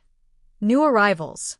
Come get your rations. 10 pounds of cornmeal, 10 pounds of corn grits, 5 pounds of potatoes, 5 pounds of sweet potatoes per person. Make it last. You'll get more before winter, depending on how hard you work. The newcomers grumbled. That little? All coarse grain? The veteran settlers cooking in the yard laughed bitterly. Be grateful you have anything. It's better than chewing bark and eating grass. Only my sister and I got rations. Xiaowei was too young to qualify, and Bullet obviously got nothing. But my spirit space was stocked, and soon I'd plant crops in there. We wouldn't go hungry. But I wasn't just aiming to survive. I wanted us to eat well. People always say that sent-down families live in cattle sheds, dirty and stinking. Pear Tree Valley wasn't quite that bad, but my mother and sister-in-law's situation was close. They'd been living in a grass hut. My sister was falling apart as we walked. If I'd known it was this bad, I would have come with Mom from the start. How could she survive this? The houses at the settlement were crooked structures made of packed earth, looking like one good rainstorm could wash them away. The visual shock alone was overwhelming. Mom's tough. She'll be fine, I said, squeezing my sister's hand. We're here now. Things will get better. Little Xiaowei piped up. I'll work too, Auntie. So Grandma doesn't have to. Her back is already bent. In the book, my mother fainted one day and simply never woke up. That thought made me grab the brigade leader and break into a run. We reached the clinic, dim yellow light inside. Before we even got close, I heard my sister-in-law Nana wailing. Mom, wake up. Please look at me. Don't leave me alone. How am I supposed to live? 2 months of backbreaking labor had pushed them both past their limits. They kept each other going through sheer willpower, thinking of the family far away, leaning on each other. Now my mother wouldn't respond, and Nana's last thread of strength had snapped. Her son was missing too. She had nothing left. My heart dropped. Was I too late? We burst through the door. Nana turned around and saw us, her eyes unfocused, disbelieving. Sister-in-law, my sister, and I said together. Mama. Xiaowei threw himself into her arms. I'll be honest. When I first arrived in this world, I didn't have real feelings for these people. I'm not the original Ruochu. Sometimes I felt like an outsider watching someone else's family. My reason for saving them was purely strategic, to counter everything Kong Sisi had planned. In my previous life, my own family had been terrible. I'd grown up with no warmth, no real connection to my parents. But standing in that dim clinic, watching this broken family come back together, something shifted in me. I wanted to be part of this. Not just for strategy. For real. The young village doctor had tried everything. My mother had a faint pulse but wouldn't respond to anything. He was out of ideas. I knew from the original Ruochu's memories that our mother had severe stomach problems. Months of malnutrition and grueling farm work had pushed her body to collapse. I dug out the stomach medicine I'd bought at the hospital and poured spirit spring water into the cap of my canteen. Nobody knew it was special water. I'd had Bullet sneak into the space with coins to refill it. He could enter and exit much more easily than I could. I lifted my mother's head and got the medicine and water down her throat. You thought of everything, my sister said, tearing up. You even remembered Mom's stomach medicine. Nana started crying again. Your father always used to prepare her medicine. We left in such a rush, and with your father gone. No more crying, I said gently. It'll make you sick. Let's sit and wait for the medicine to work. Xiaowei curled up in his mother's lap, wiping her tears with his tiny hand. Don't cry, Mama. It makes Xiaowei sad. Nana pressed her forehead against his and managed a smile. Her son was her whole heart. I handed Nana the canteen. Drink. Your lips are cracked. She took a few sips and immediately looked better.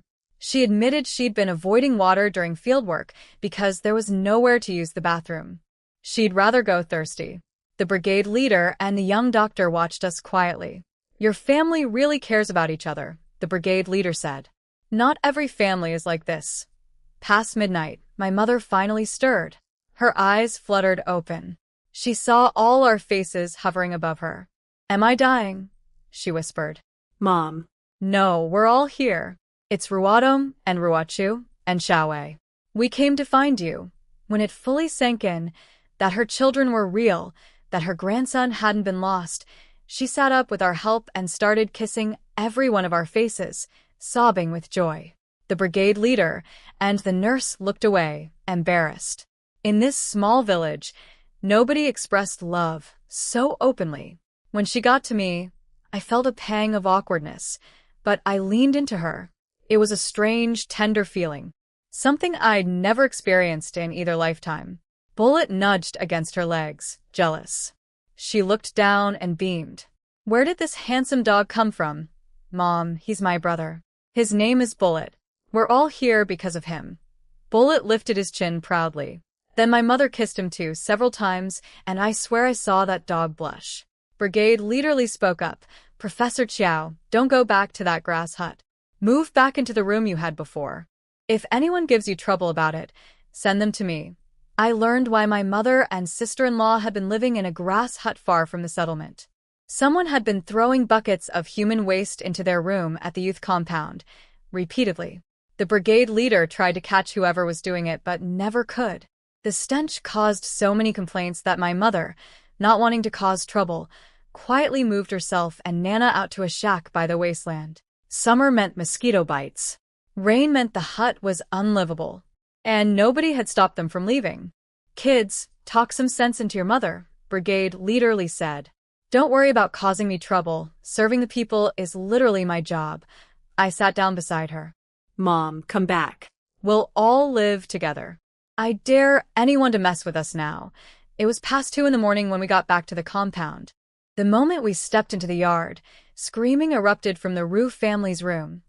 The rats I'd left behind were having a feast. A rat bit my butt, Ru Ping shrieked.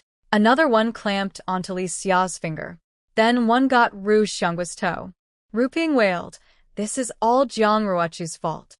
If she'd lent me her dog, this wouldn't have happened, I whispered under my breath. Serves you right.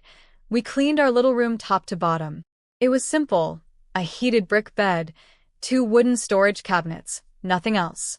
I pulled out all the supplies I'd bought at the cooperative. Everyone's eyes went wide. Toothbrushes, towels, thermos bottles, fabric, medicine, it kept coming. Then I brought out the 4 brand new quilts from the old house, the ones Mom had made as wedding dowries for my sister and me. Nana lay down on one and nearly cried. They'd been sleeping on straw mats under straw blankets for over 2 months. The softness of real bedding was almost too much. Dad always said Ruachu was our family's treasure, Nana said, sniffling. At the mention of our father, Mom's expression flickered. She changed the subject. Why are you both here? You're not getting married. Long story short, neither of us is getting married. Ever. Bullet snorted from the corner, amused at my non-answer. Mom didn't press for details, but I could tell she noticed the changes in us. My sister, once bold and outspoken, now seemed defeated and hollow. And me, the timid crybaby of the family, now had something hard and determined in my eyes. The countryside is brutal, Mom said quietly. You've seen it. There's so much suffering ahead. Mom, this kind of suffering is nothing compared to being married to the wrong person. I'm never getting married. Not now, not ever. Mom spotted the bruises on my sister's neck, marks from Zhang Jiaowang's hands, despite Ruadong's best efforts to hide them. She said nothing about it, but I saw her jaw tighten. Nana lightly smacked both of us. You 2 brats. Just deciding not to marry just like that?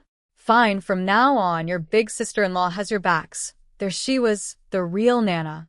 Not the broken, weeping woman the countryside had almost turned her into. When morning came, Mom insisted on heating up the meat buns herself and refused to let any of us help. She'd taken the stomach medicine and drunk the spirit spring water, and honestly looked like she'd never been sick. Maybe the joy of seeing her children was medicine too. The smell of steaming pork buns woke the whole compound. Ruping stumbled out half asleep. Who's cooking this early? How can anything smell that good? Li Xia nudged her daughter awake. Get up and help me cook before someone else takes the stove. When Ruping saw that our family's men were also sleeping while Mom cooked alone, she felt weirdly reassured. Same situation everywhere, she figured. But Mom beamed at the door of our room. Men in my house? The man ran off long ago. I've only got daughters. In her heart, her daughter-in-law was a daughter too. Little Xiaowei poked his head out. Grandma, I'm a man. Oh, how could I forget my precious boy? Come help Grandma add firewood. Ruping watched, confused. Why was an old woman cooking while her daughter slept? Why was a boy doing chores? In her house, her brother had never lifted a finger in his life. Inside, my sister and I were learning from Nana how to sew quilt covers, done by hand in this era, stitched on so you could remove and wash them. Mom came back with the steaming buns, and when I offered to carry the plate, she shooed me away. Step back, sweetheart. The steam will burn you. Let Mama handle it. My whole heart filled up. Having a mother who cared, it was something I'd never experienced in my original life. Li Xia watched with pursed lips. You should teach your girls to cook, she told my mother. If they can't cook when they marry, people will blame you. Mom didn't even acknowledge her. She just carried the buns inside, calm as ever. Li Xia grumbled to herself and turned to start her own cooking. Then, bang, a massive crash shook the yard. I learned why my mother and sister-in-law had been living in a grass hut far from the settlement. Someone had been throwing buckets of human waste into their room at the youth compound, repeatedly. The brigade leader tried to catch whoever was doing it but never could. The stench caused so many complaints that my mother, not wanting to cause trouble, quietly moved herself and Nana out to a shack by the wasteland. Summer meant mosquito bites. Rain meant the hut was unlivable, and nobody had stopped them from leaving. Kids, talk some sense into your mother, brigade leaderly said. Don't worry about causing me trouble. Serving the people is literally my job. I sat down beside her. Mom, come back. We'll all live together. I dare anyone to mess with us now. It was past 2 a.m. when we got back to the compound. The moment we stepped into the yard, screaming erupted from the Ru family's room. The rats I'd left behind were having a feast. A rat bit my butt, Ruping shrieked. Another one clamped onto Li Xia's finger. Then one got Ru Xianghua's toe. Ruping wailed, this is all Jiang Ruochu's fault. If she'd let me her dog, this wouldn't have happened, I whispered under my breath. Serves you right. We cleaned our little room top to bottom. It was simple, a heated brick bed, 2 wooden storage cabinets, nothing else. I pulled out all the supplies I'd bought at the cooperative. Everyone's eyes went wide. Toothbrushes, towels, thermos bottles, fabric, medicine, it kept coming. Then I brought out the 4 brand new quilts from the old house, the ones Mom had made as wedding dowries for my sister and me. Nana lay down on one and nearly cried. They'd been sleeping on straw mats under straw blankets for over 2 months. The softness of real bedding was almost too much. Dad always said Ruochu was our family's treasure, Nana said, sniffling. At the mention of our father, Mom's expression flickered. She changed the subject. Why are you both here? You're not getting married. Long story short, neither of us is getting married. Ever. Bullet snorted from the corner, amused at my non-answer. Mom didn't press for details, but I could tell she noticed the changes in us. My sister, once bold and outspoken, now seemed defeated and hollow. And me, the timid crybaby of the family, now had something hard and determined in my eyes. The countryside is brutal, Mom said quietly. You've seen it. There's so much suffering ahead. Mom, this kind of suffering is nothing compared to being married to the wrong person. I'm never getting married. Not now, not ever. Mom spotted the bruises on my sister's neck, marks from Zhang Jiaowang's hands, despite Ruodong's best efforts to hide them. She said nothing about it, but I saw her jaw tighten. Nana lightly smacked both of us. You 2 brats. Just deciding not to marry just like that? Fine, from now on, your big sister-in-law has your backs. There she was, the real Nana. Not the broken, weeping woman the countryside had almost turned her into. When morning came, Mom insisted on heating up the meat buns herself and refused to let any of us help. She'd taken the stomach medicine and drunk the spirit spring water, and honestly looked like she'd never been sick. Maybe the joy of seeing her children was medicine too. The smell of steaming pork buns woke the whole compound. Ruping stumbled out half asleep. Who's cooking this early? How can anything smell that good? Li Xian nudged her daughter awake. Get up and help me cook before someone else takes the stove. When Ruping saw that our family's men were also sleeping while Mom cooked alone, she felt weirdly reassured. Same situation everywhere, she figured. But Mom beamed at the door of our room. Men in my house? The man ran off long ago. I've only got daughters. In her heart, her daughter-in-law was a daughter too. Little Xiaowei poked his head out. Grandma, I'm a man. Oh, how could I forget my precious boy? Come help Grandma add firewood. Ruping watched, confused. Why was an old woman cooking while her daughter slept? Why was a boy doing chores? In her house, her brother had never lifted a finger in his life. Inside, my sister and I were learning from Nana how to sew quilt covers, done by hand in this era, stitched on so you could remove and wash them. Mom came back with the steaming buns, and when I offered to carry the plate, she shooed me away. Step back, sweetheart. The steam will burn you. Let Mama handle it. My whole heart filled up.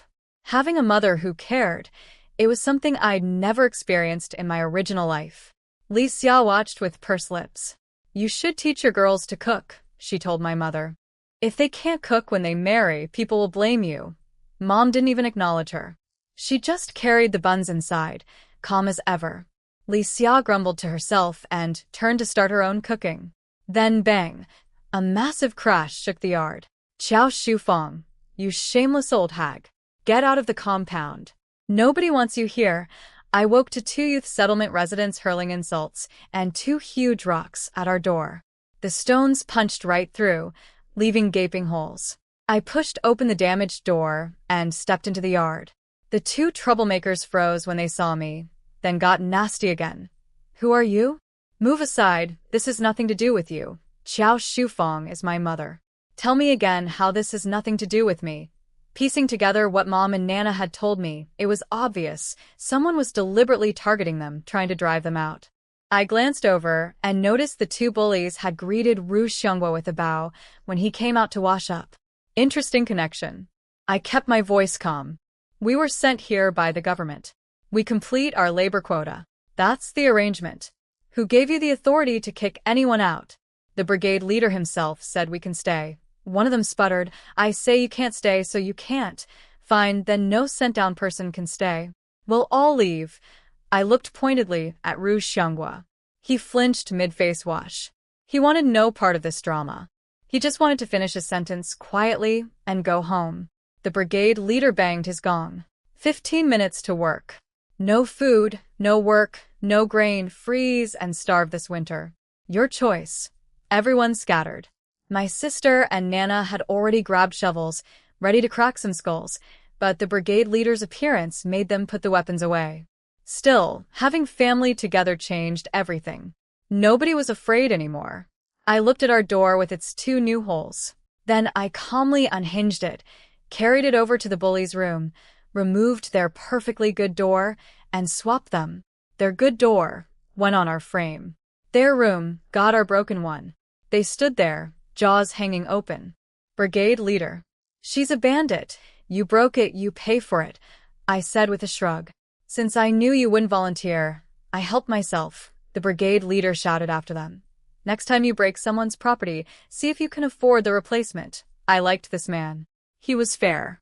Before he left, I handed him 3 meat buns. Li uncle, my family was up all night. Can we have the day off?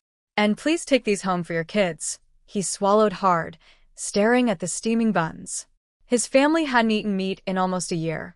Pear Tree Valley was desperately poor, but he tried to refuse. I stuffed them into his arms and walked away before he could argue.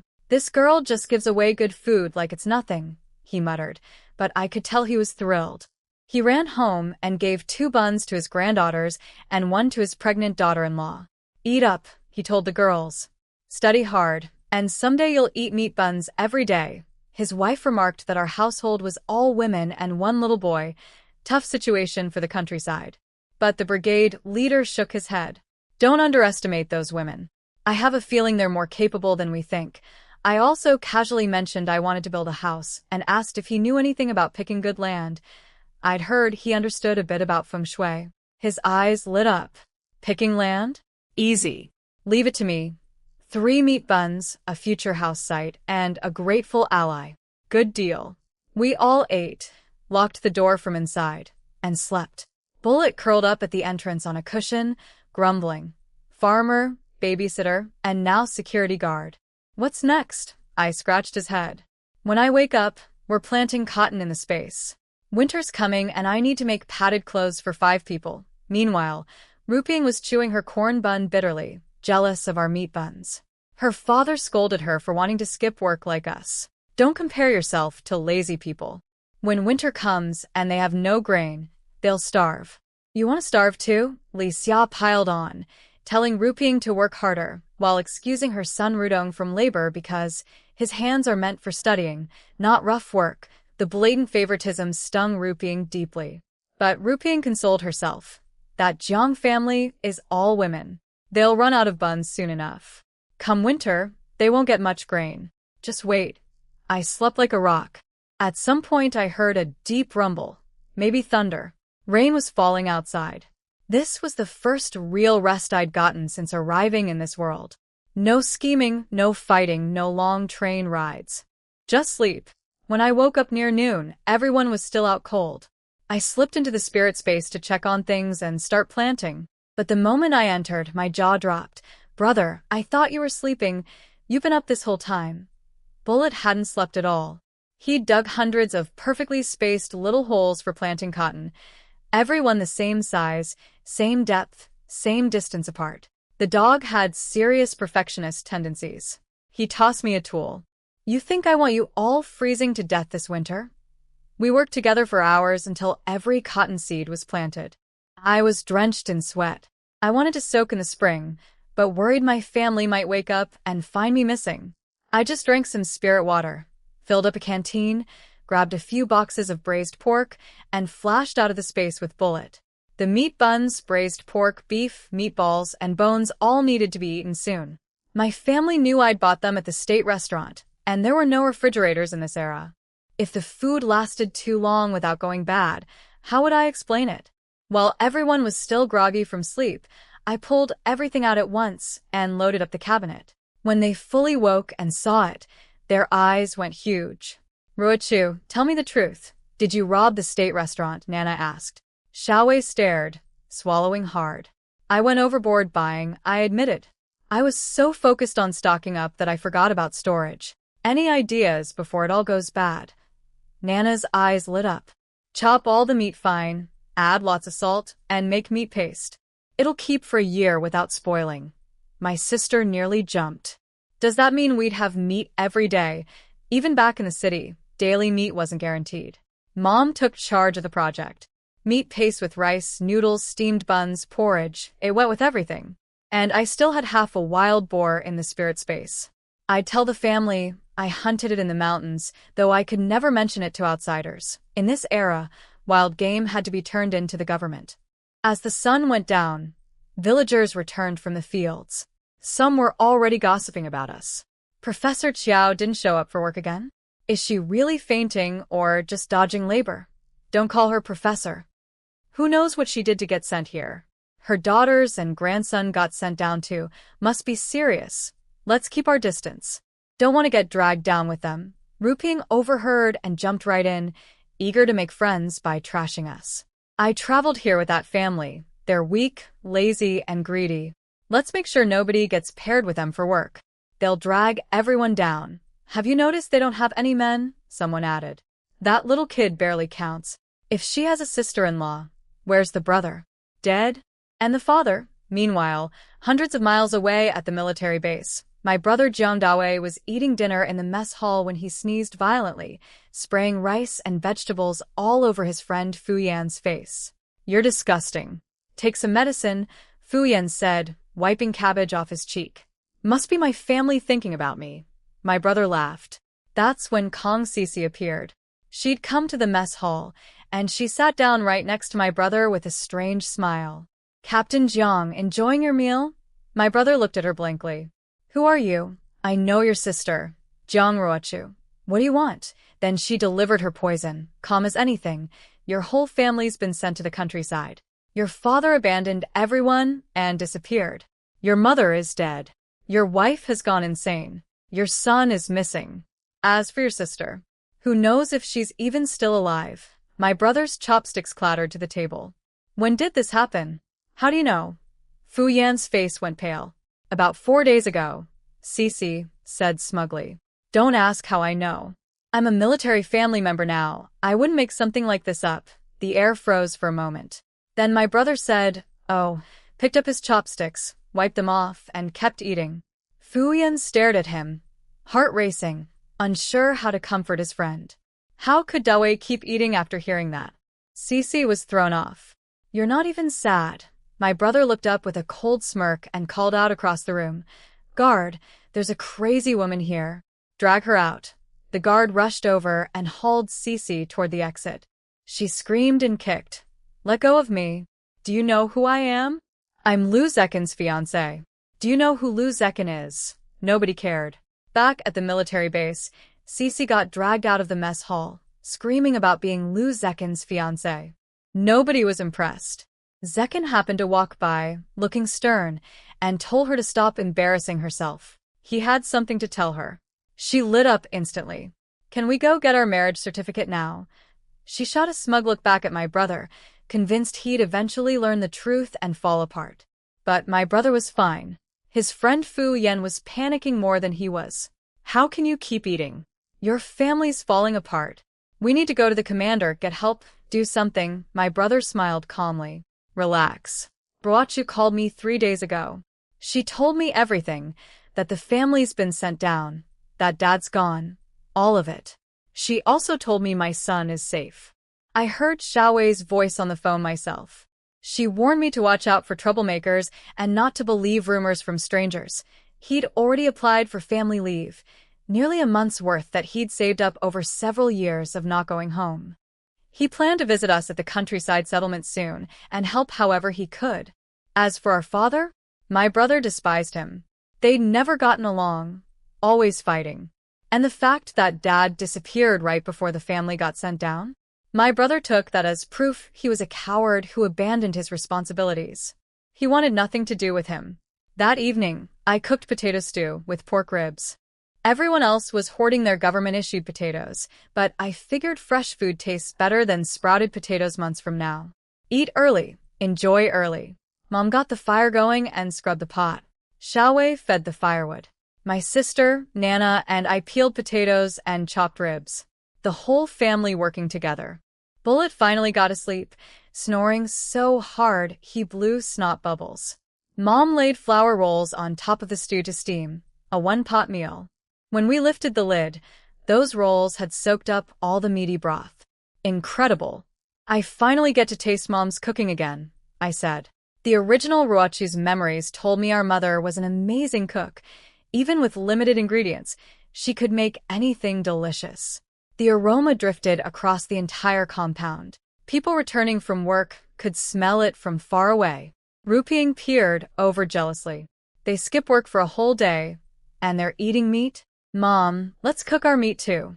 Li Xia shut her down. "Their family will eat through everything soon enough. We're playing the long game. When they're starving, we'll be the ones eating meat."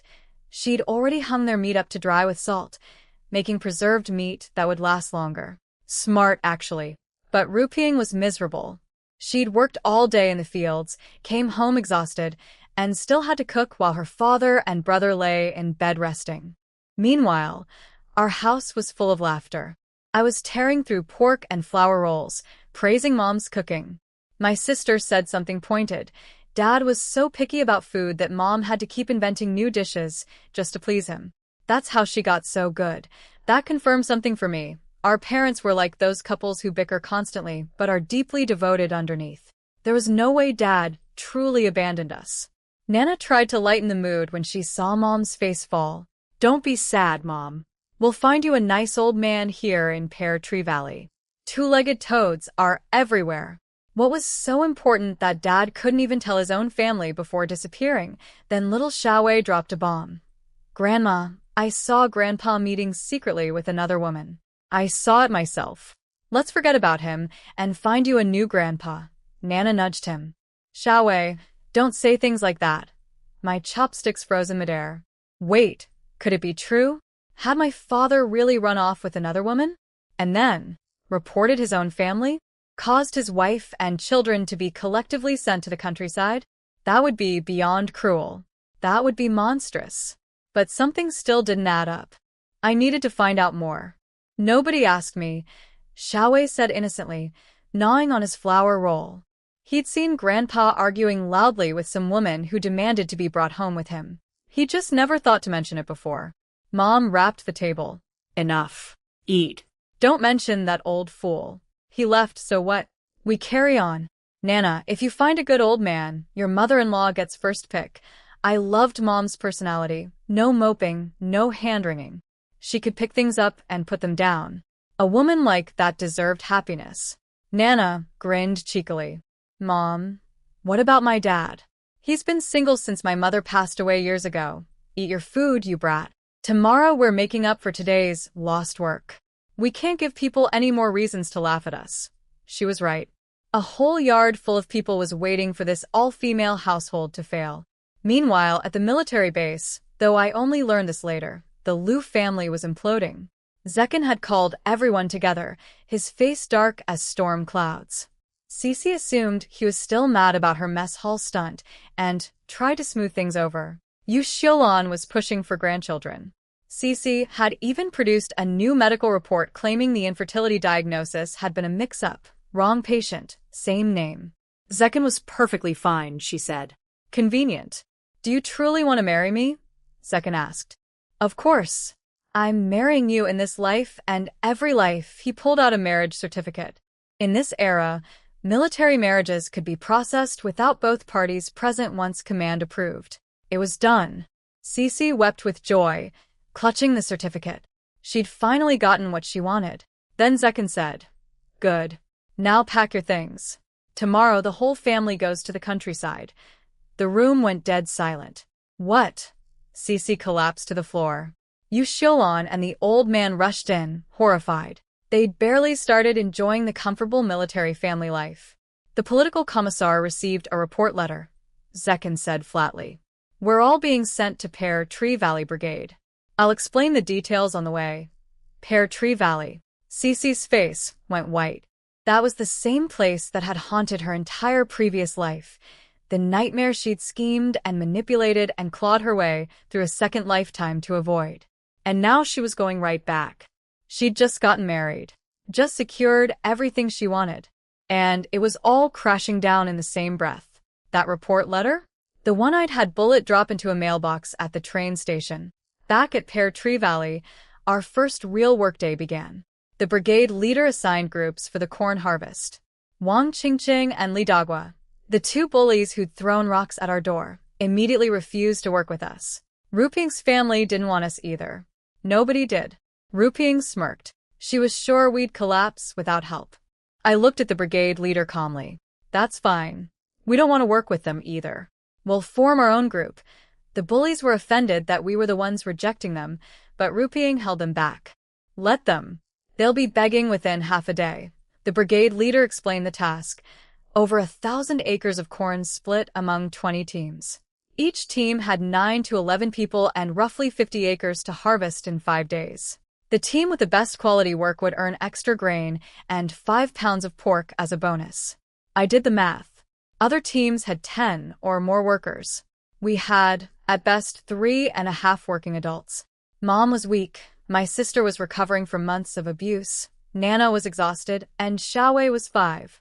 Same 50 acres as everyone else. The brigade leader saw our worry. Don't stress. When my family finishes our section, we'll come help you. Mom thanked him quietly. Nana's brow was furrowed so tight you could trap a fly in it. My sister said nothing, just grabbed a sickle and walked into the field. Worrying accomplished nothing. Doing the work did. I picked up the technique quickly. After getting the hang of it, I threw down my sickle and called everyone together. I had an idea. Ruping's team was working the corn field right next to ours. 10 people strong. They'd shot ahead while my family was still getting organized. They laughed at us, sickles thrown down, huddled together, clearly slacking off. But we weren't slacking. We were strategizing. Mom's right, I said. We're outnumbered, so we have to be smarter about how we work. Assembly line. Everyone does only the part they're best at. I assigned roles. I'd cut the corn stalk since I was fastest at that. Mom, my sister, and Nana would follow behind me, stripping the corn ears. Bullet and Xiaowei would bundle the leftover stalks. Every person, one job. No squeeching, no wasting motion. Everyone listened to Ruochi. Let's go. The whole family spoke as one. Meanwhile, Ruping's team was falling apart. They divided tasks by preference instead of ability, and now everyone was miserable.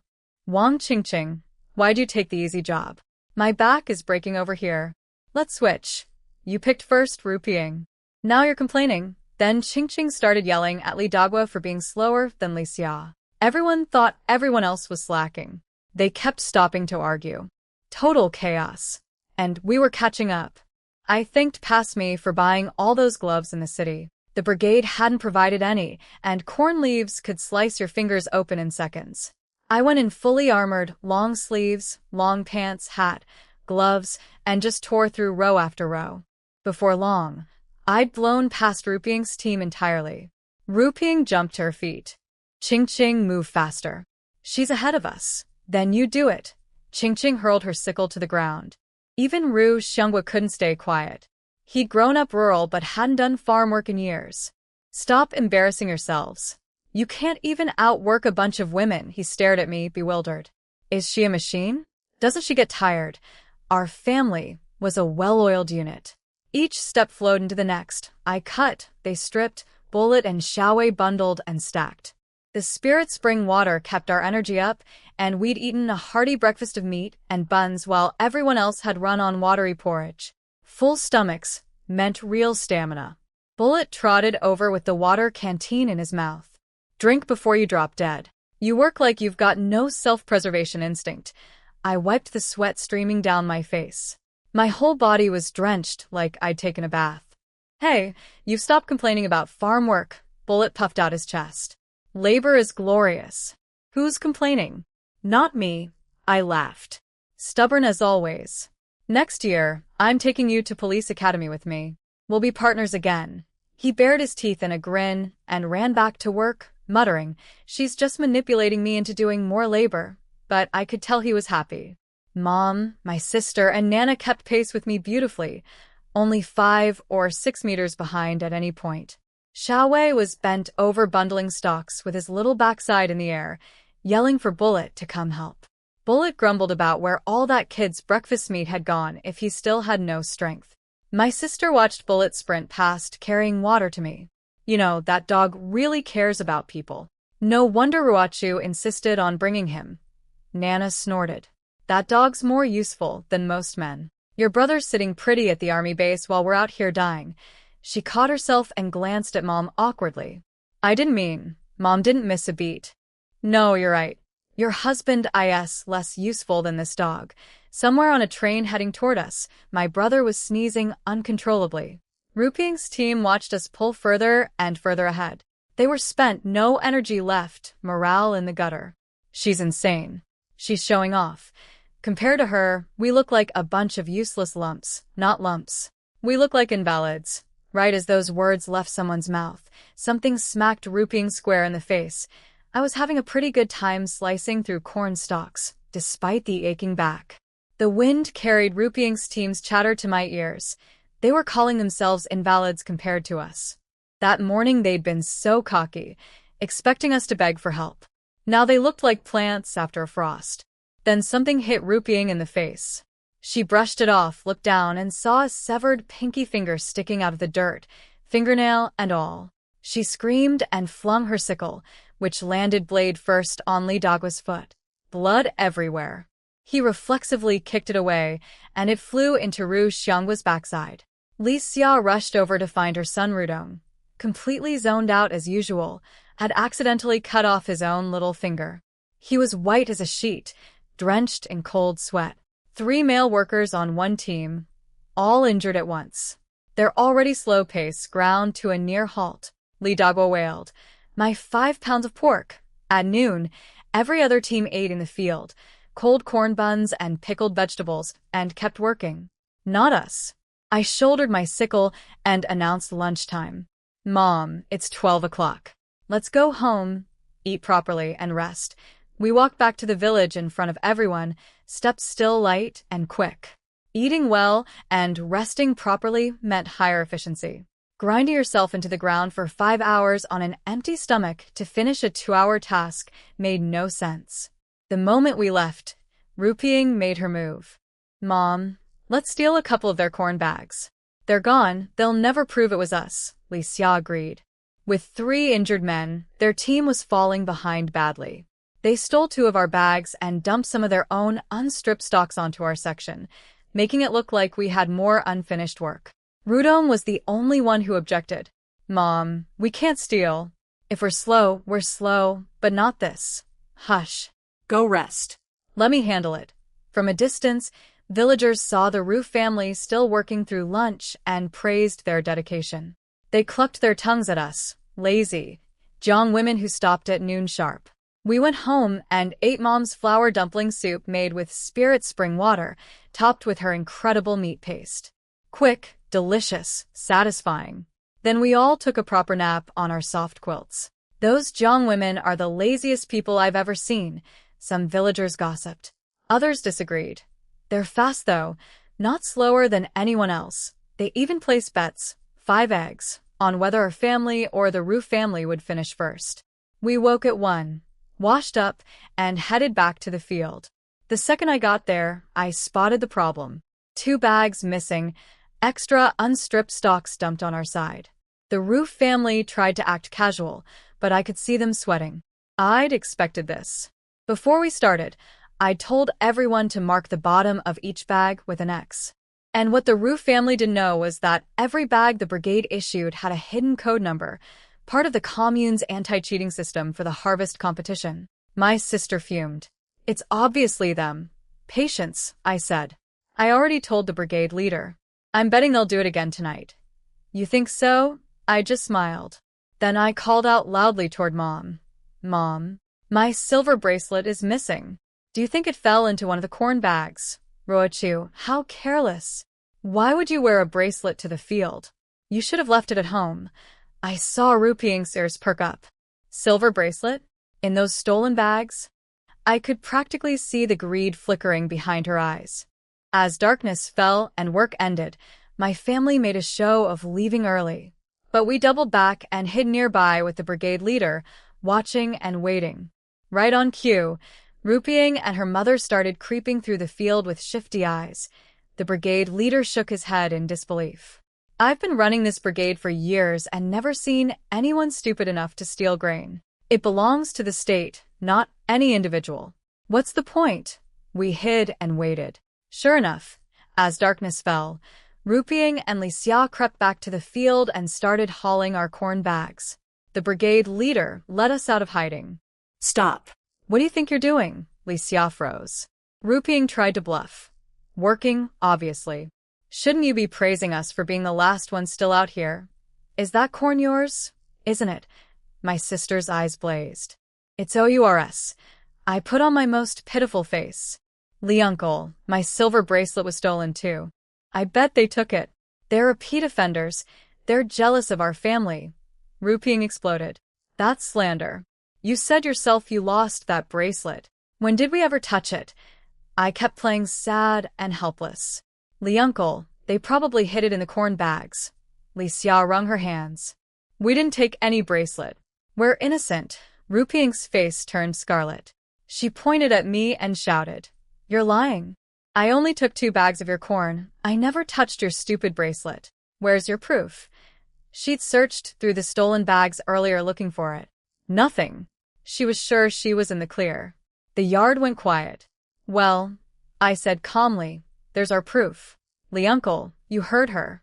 She just admitted to stealing 2 bags of our corn. The brigade leader pinched the bridge of his nose. Ruping's mouth had moved faster than her brain.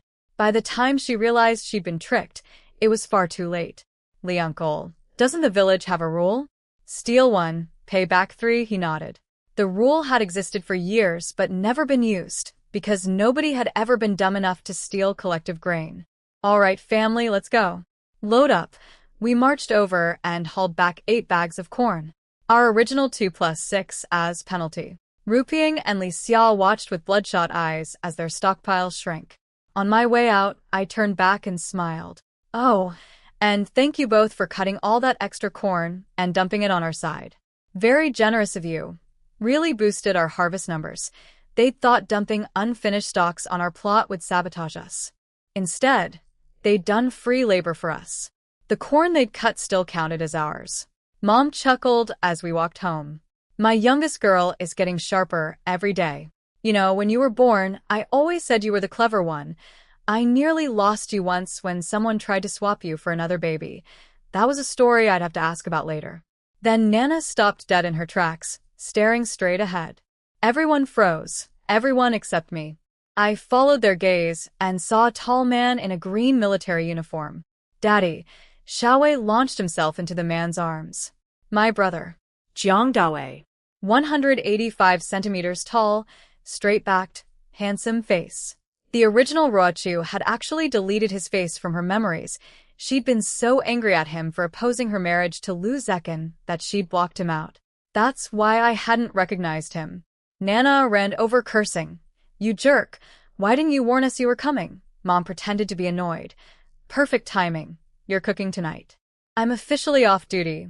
My sister worried he'd be devastated by everything that had happened, but he seemed steady. He looked past everyone and locked eyes with me. Little 3, you see your big brother, and you won't even call me brother? Still mad at me.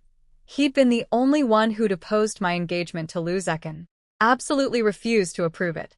The original Ruochu had insisted on marrying that man anyway, hence the silent treatment. Brother, I said quietly. His whole body relaxed. He thought I'd forgiven him when I called a few days ago, but my awkward expression told him maybe I hadn't fully come around yet. Every female in the compound stared at him. Tall, handsome, in uniform. Xiaowei immediately staked his claim. Stop looking, that's my dad. Hearts shattered across the yard. Dawei had brought loads of supplies. He tied on an apron, rolled up his sleeves, and kicked all of us out of the kitchen. Everyone worked all day. Get on the bed, and don't move until I call you for dinner. Tonight, I'm making my signature braised pork. Better than any state restaurant. I happily retreated to the room. Thanks, brother. We'll take a quick nap. Ruping and her mother dragged themselves back just in time to hear this exchange. Their house was dark. Their 2 men had collapsed into bed without lifting a finger. No fire started, no food prepared, no one waiting for them. Now they had to wait in line for the communal stove while the smell of braised pork drifted from our kitchen. Ruping stared at my retreating back, teeth grinding so hard they nearly cracked. I'm going to report them, she hissed. Shut up about reporting. Li Xia yanked Ruping back. Her brother's in the army. She can say all the supplies came from him. Without evidence, a false report will blow back on us. Ruping was furious that my brother wasn't dead or in trouble. How is it fair that their whole family gets sent down but he's fine, Li Xia sighed. The government decides what's fair. And I can't believe I let you talk me into stealing grain today. Never again. Next time the brigade leader will announce it to the whole village. They were right about one thing, though. In an era where nobody ate meat, our family, having it daily, was painting a target on our backs. I needed to speed up the house-building plan. With my brother here on leave and the harvest almost done, now was the time. A bigger house with proper insulation, individual rooms, and a heating system I'd designed myself. Once we had our own space, we could eat whatever we wanted without the whole compound watching. My brother cooked dinner that night. braised pork, ribs with green beans, a whole fish, cucumber salad, and tomato egg soup. He set up the table right in the middle of the courtyard. No hiding, no scam. Who's going to say something? The supplies are all legitimate, he said, piling meat onto my plate. Eat up, little sis. You're too skinny. I need to fatten you up before I introduce you to my army buddies. Brother, can you please stop calling me number 3? It sounds really weird. Ruping stood by the stove waiting her turn, watching us. She rolled her eyes at my brother cooking. First time I've ever seen a grown man fussing over a kitchen. My mom says men like that are useless. My brother glanced back at her, snorted, and turned to Xiaowei. Son, when you grow up, never marry a woman with long hair and short vision. Xiaowei snapped to attention. Yes, Dad. Auntie Ruping's hair is kind of long. Ruping choked on her own anger. Meanwhile, at her family's table, corn buns and cabbage with a few scraps of dried meat, all of which Li Xia piled onto her husband's and son's plates. When Ruping reached for a piece, her mother smacked her chopsticks away. Meat is for your father and brother. What did you contribute today besides trouble? Li Xia was also dreading tomorrow. Their teammates would discover 6 bags of corn were missing, and there would be hell to pay. After dinner, I told my brother everything. The Lu family, Zhang Jiawang, the abusive aunt, Cici's scheming. He slammed his fist on the brick bed so hard it nearly cracked. Anyone who messes with our family has a death wish. I asked Mom whether someone had deliberately targeted our family for the crackdown. She couldn't think of any enemies. My sister suggested maybe Dad had accidentally offended someone at work. He was blunt and honest to a fault. My brother's jaw tightened at the mention of Dad. Don't talk about him. He abandoned us. And isn't it suspicious that we got reported right after he left? Nana punched his arm. Are you seriously suggesting your own father reported his family? What kind of grudge would he have against your mother after 20+ years? Mom went quiet, remembering what Xiaowei had said about seeing Grandpa arguing with a strange woman. Could it really be true?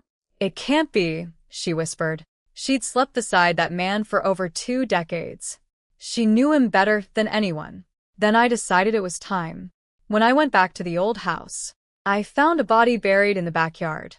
Dead silence. Every pair of eyes locked on me. My sister shuddered. We slept there that night? With a body in the yard? I didn't tell you because I didn't want to scare you, I said, patting her shoulder. But aren't you scared? I'm fine. The whole family stared at me like I'd grown a second head. The original Ruachu had been the most timid person alive, startled by falling leaves, jumpy at the sound of a pin dropping. And now I was shrugging off a buried corpse? They'd all noticed the changes in me. Since I'd broken things off with Lu Zekin, I'd become brave, sharp, decisive, like I'd grown up overnight. Before my brother arrived, I'd already become the pillar holding this family together. Mom, my sister, Nana, Xiaowei, they all leaned on me now. Mom's heart was racing. Did you call the police? I reported it to the police, but I had to rush here before hearing anything back, I told them. Nana was reeling. Who would bury a body in our backyard? Is it connected to our family? I watched everyone's faces carefully. I'll admit, a dark part of me had wondered whether that body might be connected to our father. A missing man, an abandoned family, a corpse in the family home. It was hard not to suspect. Mom suddenly remembered she was late for her evening literacy class at the village committee. She'd been teaching villagers to read and write once a week, everyone from small children to 90-year-olds. She took Xiaowei and hurried off, and the rest of us let the topic drop for the night. I lit the oil lamp and pulled out the books and newspapers I'd bought from the scrap station. My brother couldn't believe it. You worked the fields all day, and now you're studying. We're sent down, not dead. I need to be ready. Next year, August 1977, the National College entrance exam would be reinstated for the first time in years. Millions would take it. Anyone who qualified could sit the exam regardless of background, even people who'd been labeled as bad elements. Only a fraction would pass. I wasn't a natural genius, so I needed every minute of preparation I could get. I wanted to apply to police academy. That dream would never change, no matter which life I was living. My sister joined me studying. She'd actually been the most academically gifted of us 3 siblings, but love had derailed her in school. Now she had a second chance. Even Nana, who hated studying, picked up a newspaper just because everyone else was reading. Outside, two of the other youths spotted our lamp still burning and crept over to investigate. Wang Qingqing and Rupiang put their heads together and jumped to conclusions. The Jiang family must have inside information from the brigade leader about an upcoming teaching position at a new village school. No field work, full work points, plus a 5 yuan monthly stipend. Rupiang's competitive fire was instantly lit. She wanted that job too. Meanwhile, in the capital, though I only learned this much later, Kong Sisi was crouching in the backyard of our old family home, burning paper money for the dead. "Stop coming into my dreams," she muttered to the ground. "You brought this on yourself. Take the money and leave me alone." She was passing through the capital on her way to the countryside with the entire Liu family. Their whole household had been sent down to Pear Tree Valley of all places, the very village that had been her nightmare in her previous life. She'd stopped at our old house to burn offerings, trying to calm whatever ghost was haunting her sleep. Despite everything, she consoled herself. She knew Pear Tree Valley inside and out from her past life. She knew what was coming. She'd get the village teaching job first, coast through the year comfortably, then take the college entrance exam. She had two goals in this life: watch me die miserably and live well to make up for everything she'd lost before. She had no idea that I was thriving, and I had no idea she was coming. My report letter had been meant to slow down Zekin's career. I never expected it would get the entire Liu family sent to the countryside, let alone to the same village as us. After Mom came home from her literacy class, I headed out with Bullet into the darkness. We slipped into the spirit space to check on things. The chicks had grown fast, almost big enough to eat. The cotton had sprouted green shoots. We watered everything, and I calculated we'd have more than enough cotton for the whole family's winter clothes, with surplus to sell to a textile factory in Black City. Then Bullet and I went into the mountains under cover of night. We caught several fat rabbits, found wildwood ear mushrooms, huge lingji mushrooms, and rare medicinal herbs, all transplanted into the spirit space. I was hoping to find a wild boar since our meat supply was running low, but no luck yet. Then I stopped dead in my tracks and signaled Bullet to be silent. Someone was out here, in the mountains. In the middle of the night, we dropped into the tall grass and disappeared. Could be a villager hunting for meat. That was normal enough in hungry times. Isn't it the old guy? Bullet's night vision was sharper than mine. He'd spotted a face in the darkness. I squinted through the grass in the faint moonlight, and when I finally made out who it was, I froze. What was he doing up here? He wasn't hunting.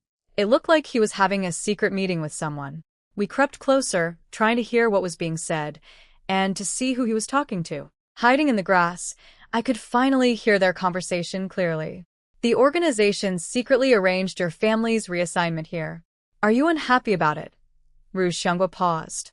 "You sacrificed my son's future to get me here. That's not fair. We'll compensate your son later. Just get that thing, and you can have all the wealth and glory you want. A university spot is nothing compared to what's coming." My mind raced. So the Ru family's punishment was all staged, a cover to plant them here for a mission. And what they were after was apparently in the hands of the youngest Jiang daughter, me. It had to be my father's notebook. The same thing Pockmark had been searching for at the old house. How many people were after this thing? It had to contain something critically important, maybe classified data about some kind of precision instrument or experiment. The mysterious man tossed Ru Xiangwa 2 pheasants and 3 rabbits as payment. Cash was useless out here, but food was gold. Then he disappeared into the darkness. I never got a clear look at his face, just a flat cap and surprisingly stylish clothes. I sat in the grass, thinking, should I turn the notebook over to the government? "Better find your father first," Bullet said. "Ask him what it is before trusting anyone. You can't tell who's good and who's bad right now." He was right. And the body in the backyard, figuring out whose it was, had become even more urgent. "Tomorrow I'm talking to the brigade leader about building our house," I said. "Once we're in our own place, that old fox won't be able to monitor my every move. Don't forget to build me a doghouse." Obviously, we started heading back down the mountain. I was distracted, thinking about calling the police station in the capital to follow up on my report, checking cotton prices at the commune. Then I tripped over something huge and dark on the ground. A wild boar. I was ecstatic. Every other novel's heroine had to fight tooth and nail to catch one, and here fate had dropped an injured one right at my feet. Bullet, this trip wasn't wasted after all. Bullet stared at me flatly. I don't smell any boar. I smell human. I crouched down. Not a boar. A person. Beaten so badly their face was unrecognizable, just blood and mangled flesh. Still warm, Bullet said, lowering himself to the ground. Put him on my back. If we move now, he might survive. I hauled the body onto Bullet and we ran down the mountain. What kind of grudge leads to this? I can't even tell what he looks like. Will he make it? Well, he was just mistaken for a wild boar, so no, things aren't going great for him. We reached the clinic just before dawn. The brigade leader was there. The young doctor took one look and blanched. This was beyond his skill level. We need to get him to the town hospital, I said. Brigade leader, can I borrow the donkey cart? You're not going alone. He was already running to hitch up the donkey. On the road out, we passed Ru Xiongwa slinking back from the mountain. He tried to hide his hands behind his back, but I'd already spotted the pheasants and rabbits. -1. I shone my flashlight on his face. His mouth was shiny with grease. Having a secret midnight feast, Uncle Ru? If your daughter finds out you ate without sharing, she might blow the roof off your house. Bullet circled him, making escape impossible. Ru Xiongwa glared daggers at my back as we rattled away.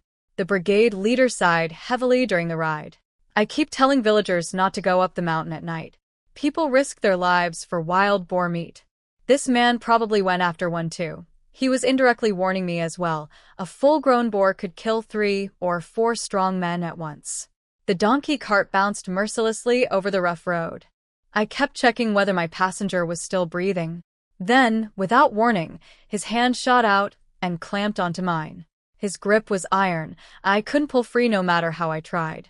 I looked down at the bloody, swollen face and wondered who on earth I'd just picked up. Under the stars, a little donkey cart rolled down a country road. One dog running ahead, and on the cart, a man and a woman holding hands. Strip away the context, and it was almost romantic. I poured some spirit spring water into the man's mouth. Are you thirsty? No answer, but his grip on my hand was crushing. If he could squeeze that hard, he wasn't dying anytime soon. I soaked bandages in spirit spring water and pressed them against his face and every wound I could see. The water wouldn't perform miracles, but it would help. You'd better pay me back when you recover, I muttered. This water costs money. Somewhere in his fading consciousness, the man registered 2 words, money grubber.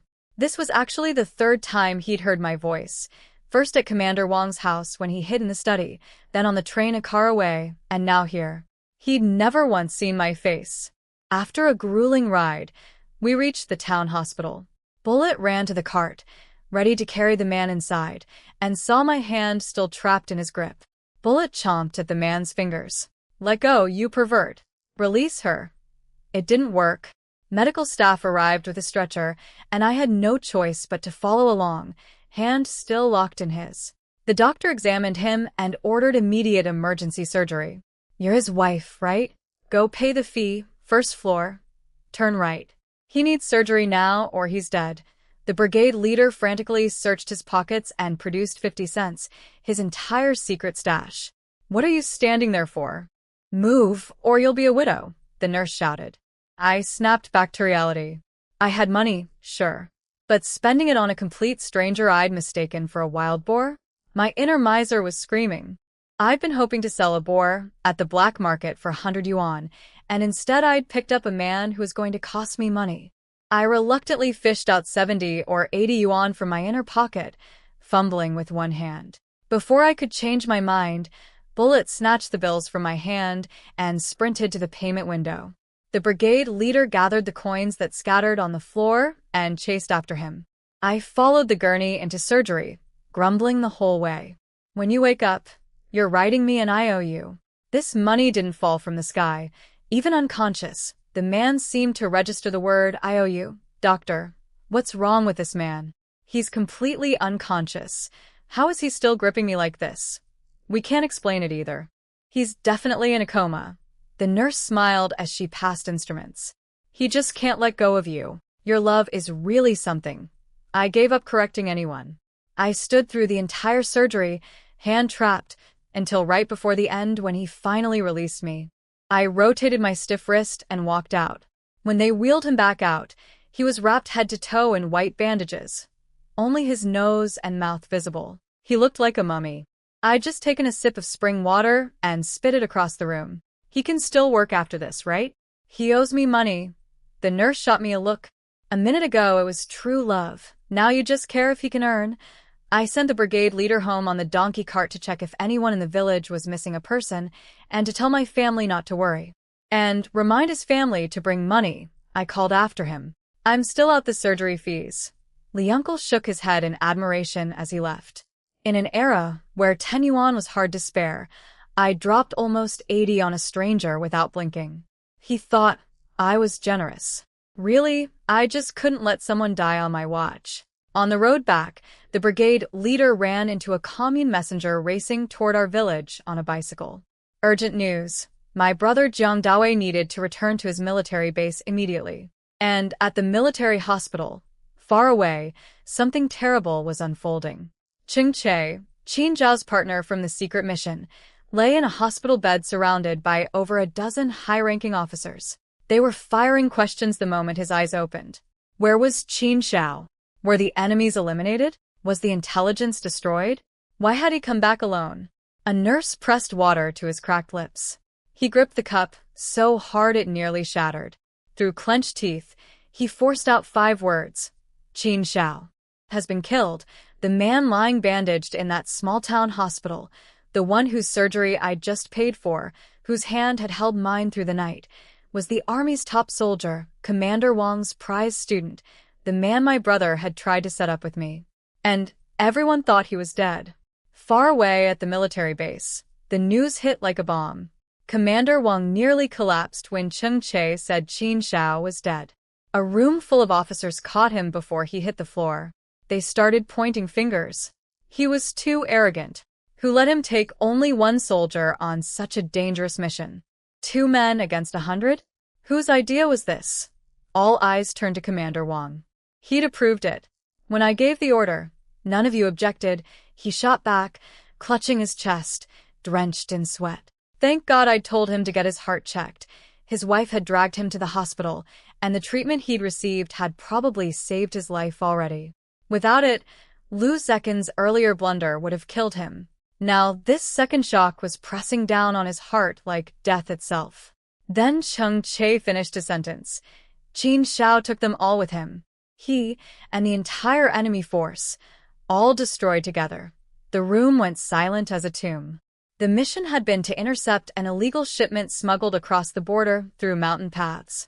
It was disguised as charitable donations, second-hand clothes for poor villagers. But some of those clothes were contaminated with an infectious virus. Not immediately lethal, but designed to devastate the country's already fragile workforce. A deliberate act of biological warfare hidden behind fake goodwill. Qin Zhao had volunteered for the mission. He and Cheng Che had spent nights silently eliminating enemies in their sleep. No guns, no knives, just bare hands.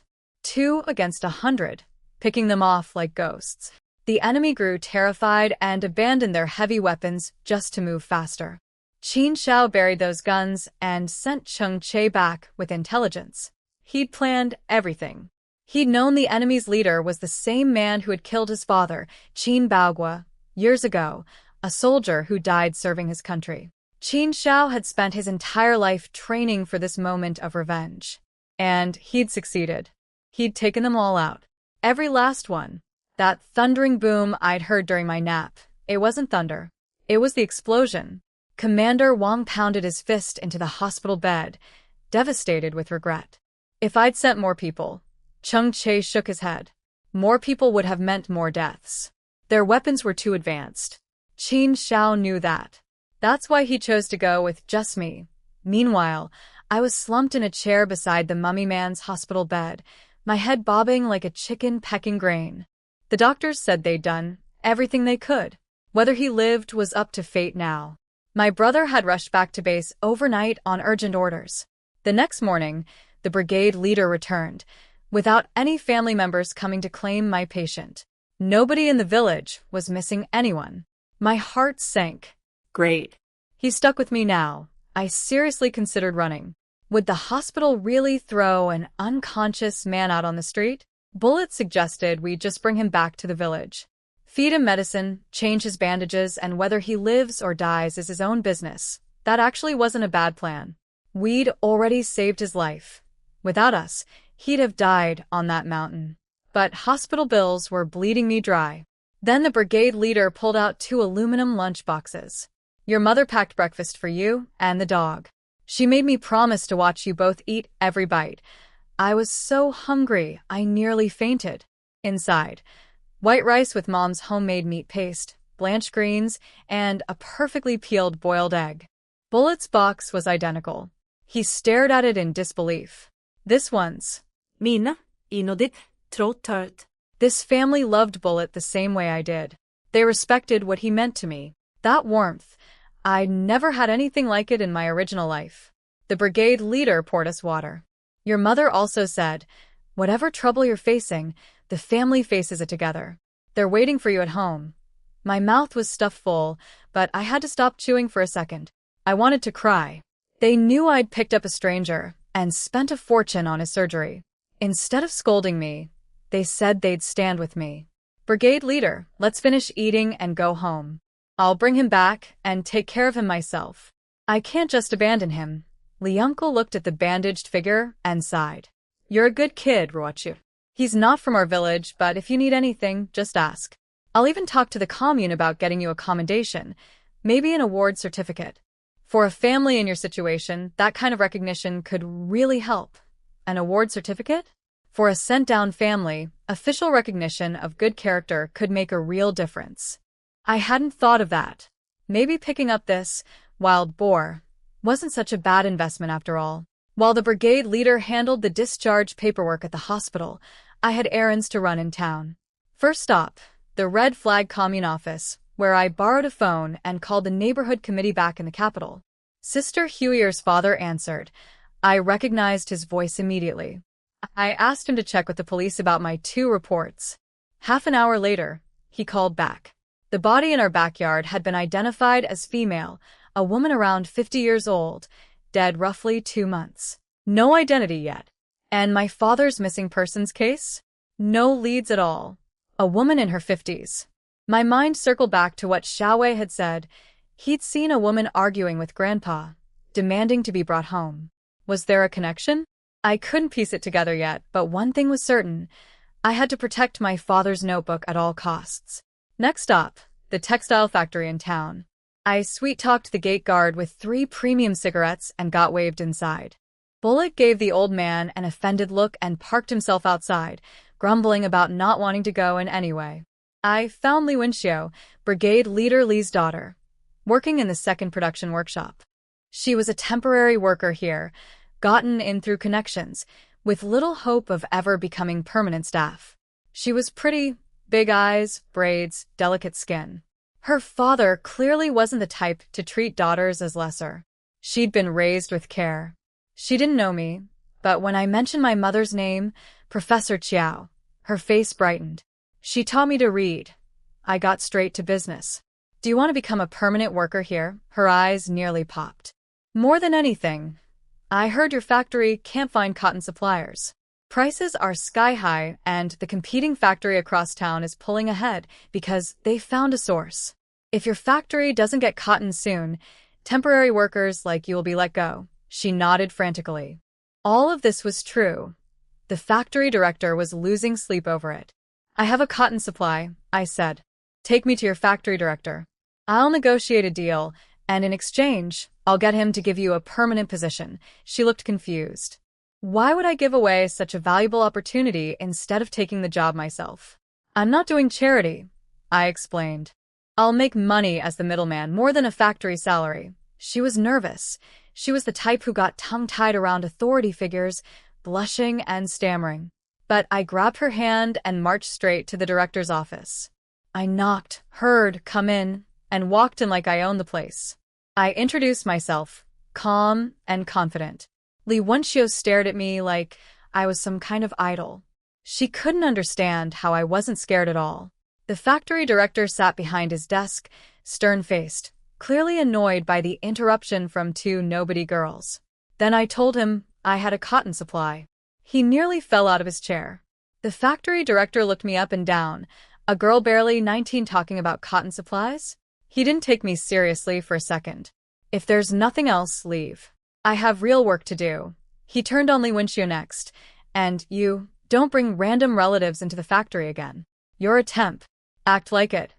Wenxiu was shaking so badly she could barely stand. She tugged my sleeve, whispering, "Let's go, please, let's just go."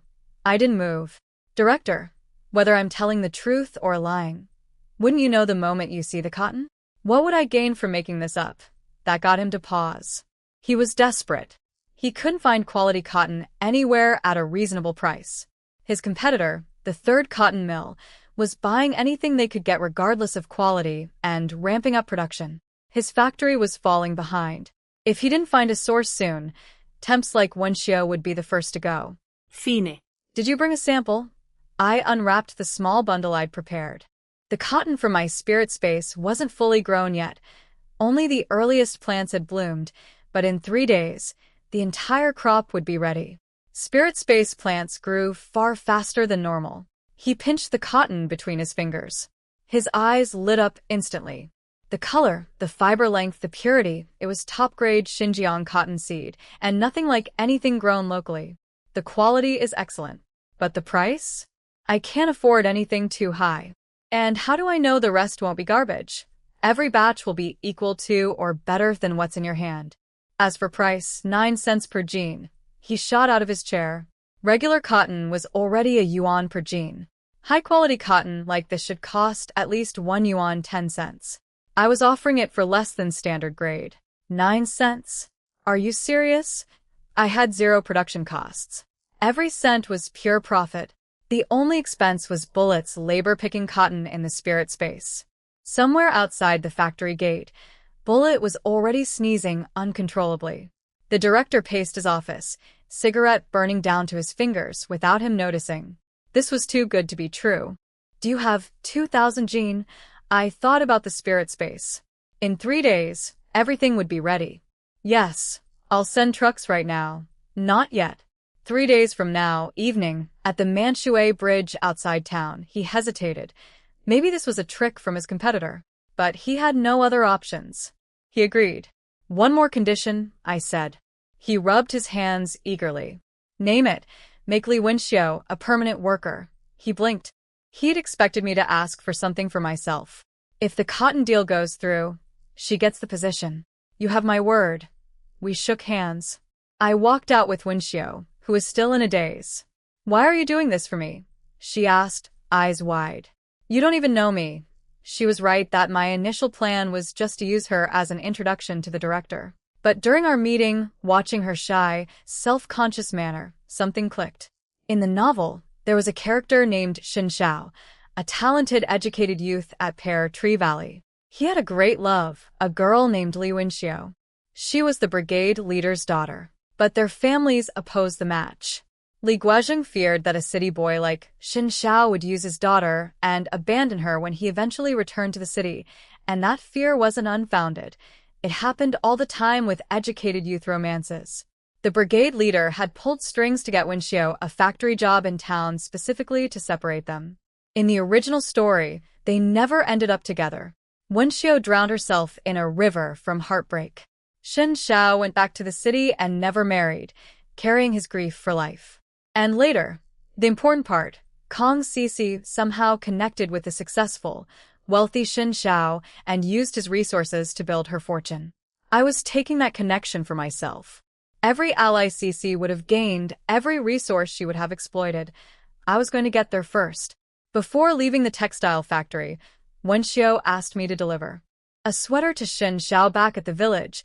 She'd knitted it herself, saving every penny for the yarn, working by lamplight until her hands were covered in blisters. I hit the supply store one more time, walnut cookies, white rabbit candies, malted milk powder, and a few pounds of eggs. The pork was already sold out. Then the brigade leader and I loaded the mummy onto the donkey cart and headed home fast. It was harvest season, and I'd already lost a whole morning. As we approached the village, I saw a crowd gathered in the fields, right on our family's plot.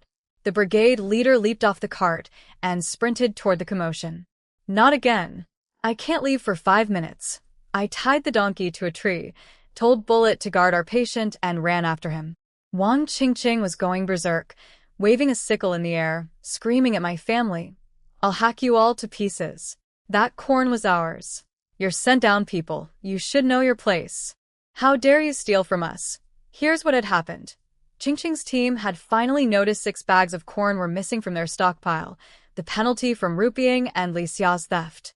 But Rupiang and her mother were playing dead, mouths shut, letting Qingqing blame us instead. My family wasn't having it. Not anymore. Nana had found a pickaxe from somewhere and was swinging it at Qingqing's head. "Come at us and I'll split your skull." It was your teammate Rupiang and her mother who stole our corn first. The brigade leader caught them red-handed. "Those bags are our compensation. Steal 1, pay back 3. Take it up with them." My sister had recovered her strength over the past few days. She held a sickle high. "Touch our corn and I'll pull your guts out." Mom, gentle, educated, refined Professor Chiao, raised her own sickle. Little Xiaowei stood with his tiny fists up, teeth bared like a baby lion. They'd learned. Being passive only invited more abuse. When it was time to fight, you fought. Qingqing noticed I wasn't there and smirked. Without me, she figured the family was weaker. She turned to her team. "What are you standing around for? Take back our corn." "They're thieves and liars." Nobody on her team moved. My family's battle formation was genuinely terrifying. Then Qingqing said the thing that sealed her fate. "Oh wait, where is Jiangruachu?" I bet that little fox seduced the brigade leader and ran off with him. That's how she gets special treatment, right?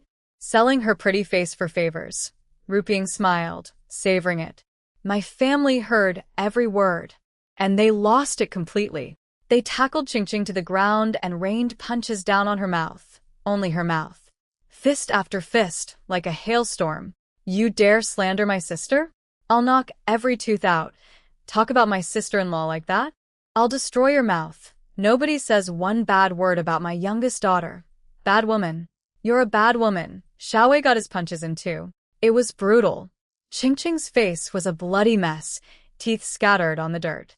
People tried to pull my family off, but nobody could stop them. They'd gone full berserker mode. And honestly, in this conservative era, calling an 18-year-old girl that kind of name was unforgivable. The brigade leader finally pushed through the crowd. "Stop. Stop." Someone's fist, probably Mom's, caught him right in the eye. It swelled up instantly. "Professor Chiao, please. You'll kill her." "Good. I want to kill her." "Mom." My voice cut through the chaos. That single word was the only thing that brought my family back from the edge. They lowered their fists, panting. Xiaowei threw one last punch for good measure. Nobody insults his auntie. While all of this was happening, Ru Xianghua, who'd been watching from the edge of the crowd, had quietly faked a stomachache and slipped away. He'd gone back to the compound and snuck into our room to search for my father's notebook. Every single person on that field was stunned silent by my family. Nobody had ever seen these women fight like this. Before, when it was just Mom and Nana, they'd swallowed every insult. Now, the whole Zhang clan had declared war. That fight made our reputation in the village. From this day forward, nobody would mess with us just because we were a sent-down family without men. The brigade leader tried to restore order, wincing at Qingqing's mangled face. "Did you have to hit only her mouth?" Nana was still rolling up her sleeves for round 2. She called my sister-in-law an 18-year-old girl, a seductress who sleeps with the brigade leader for favors. That's basically murder. If Ruochu had a weaker heart, she'd be dead in a river right now. My sister stood with her arms crossed, ice cold. She insulted my little sister. She got what she deserved. Watching them fight for me, for my honor, made everything worth it. Coming to the countryside, leaving that toxic engagement, bringing the family together. All of it. Then Ruping stirred the pot from the crowd. Actually, the brigade leader is showing favoritism. How did Jiang Ruochu find out about the village school teacher recruitment before everyone else? She was up studying in the middle of the night. Obviously, she got inside information. Whispers rippled through the crowd. Young people got angry. That's not fair. No wonder she gets special treatment. I stayed calm. Spreading false rumors and destroying someone's reputation is a crime. Want to test that in a police station? I turned to Ruping. Is your brain infested with maggots? I had no idea the village was hiring teachers. But how do you know about it? My sister and I were studying because we want to be ready for whatever comes. We read a few books and you concluded there's a secret teacher exam? Why not go ahead and say the National College Entrance Exam is coming back too?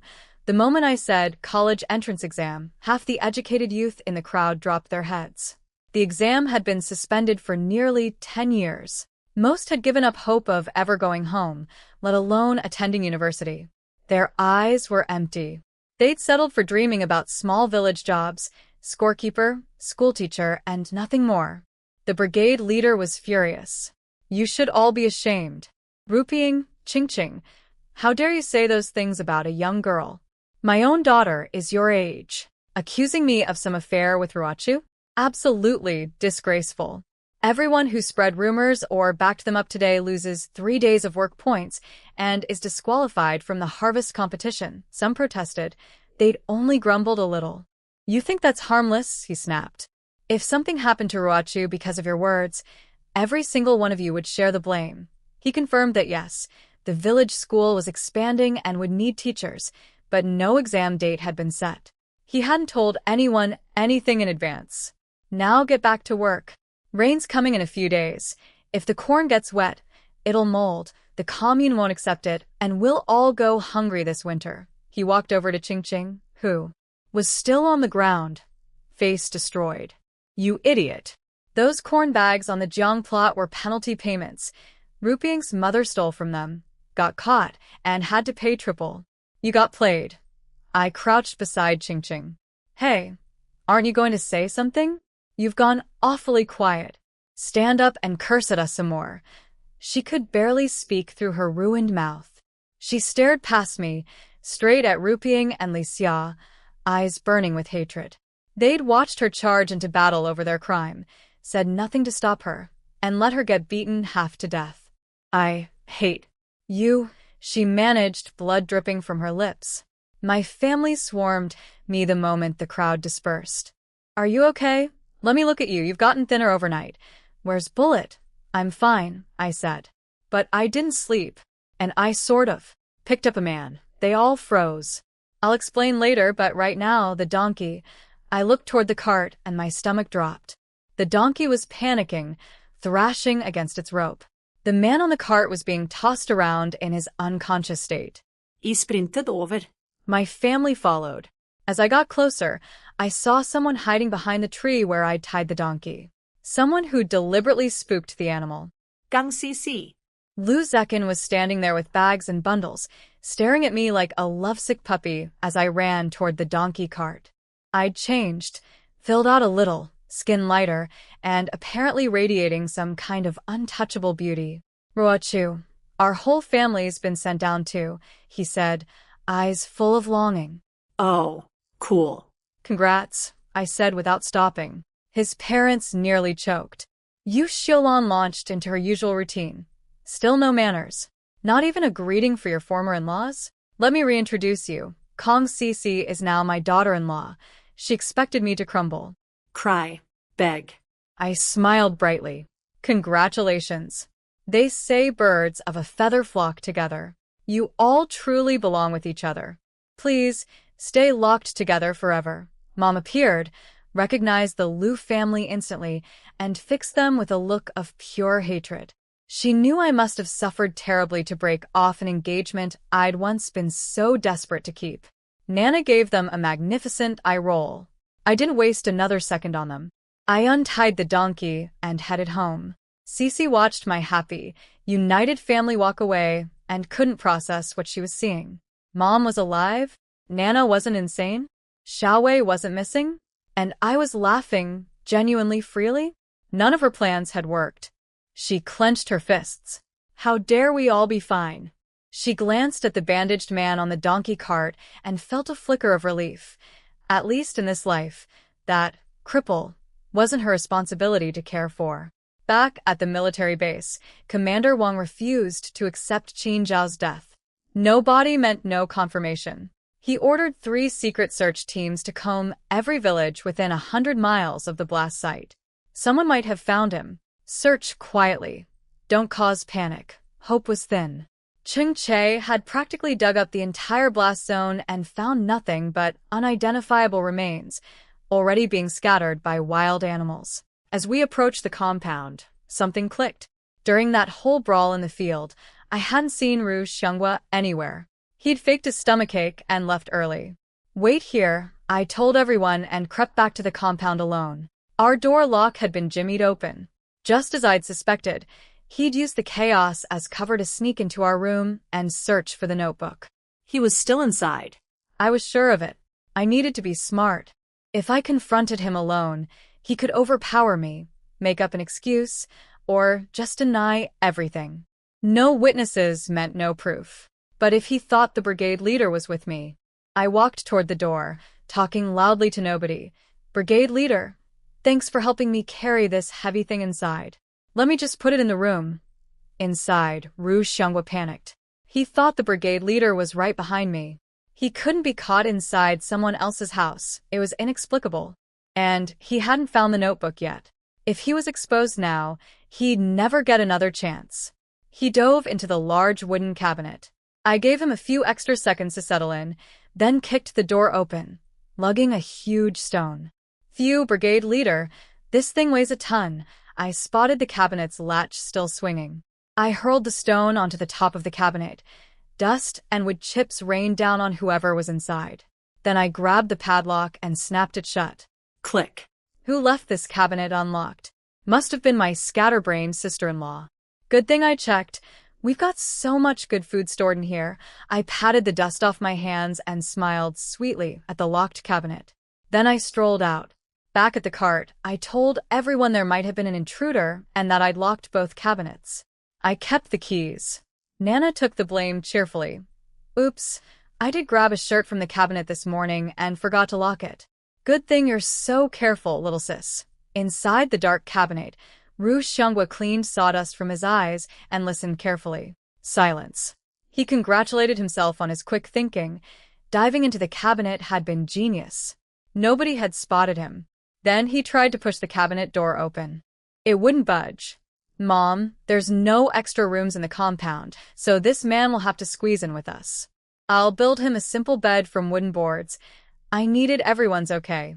Injured or not, he was still a man sharing a room with an all-female household. If they said no, I'd put him in the cow shed. Mom's soft heart went out. Poor child, look at him. Who knows if his family even knows he's alive. Do what you need to, sweetheart.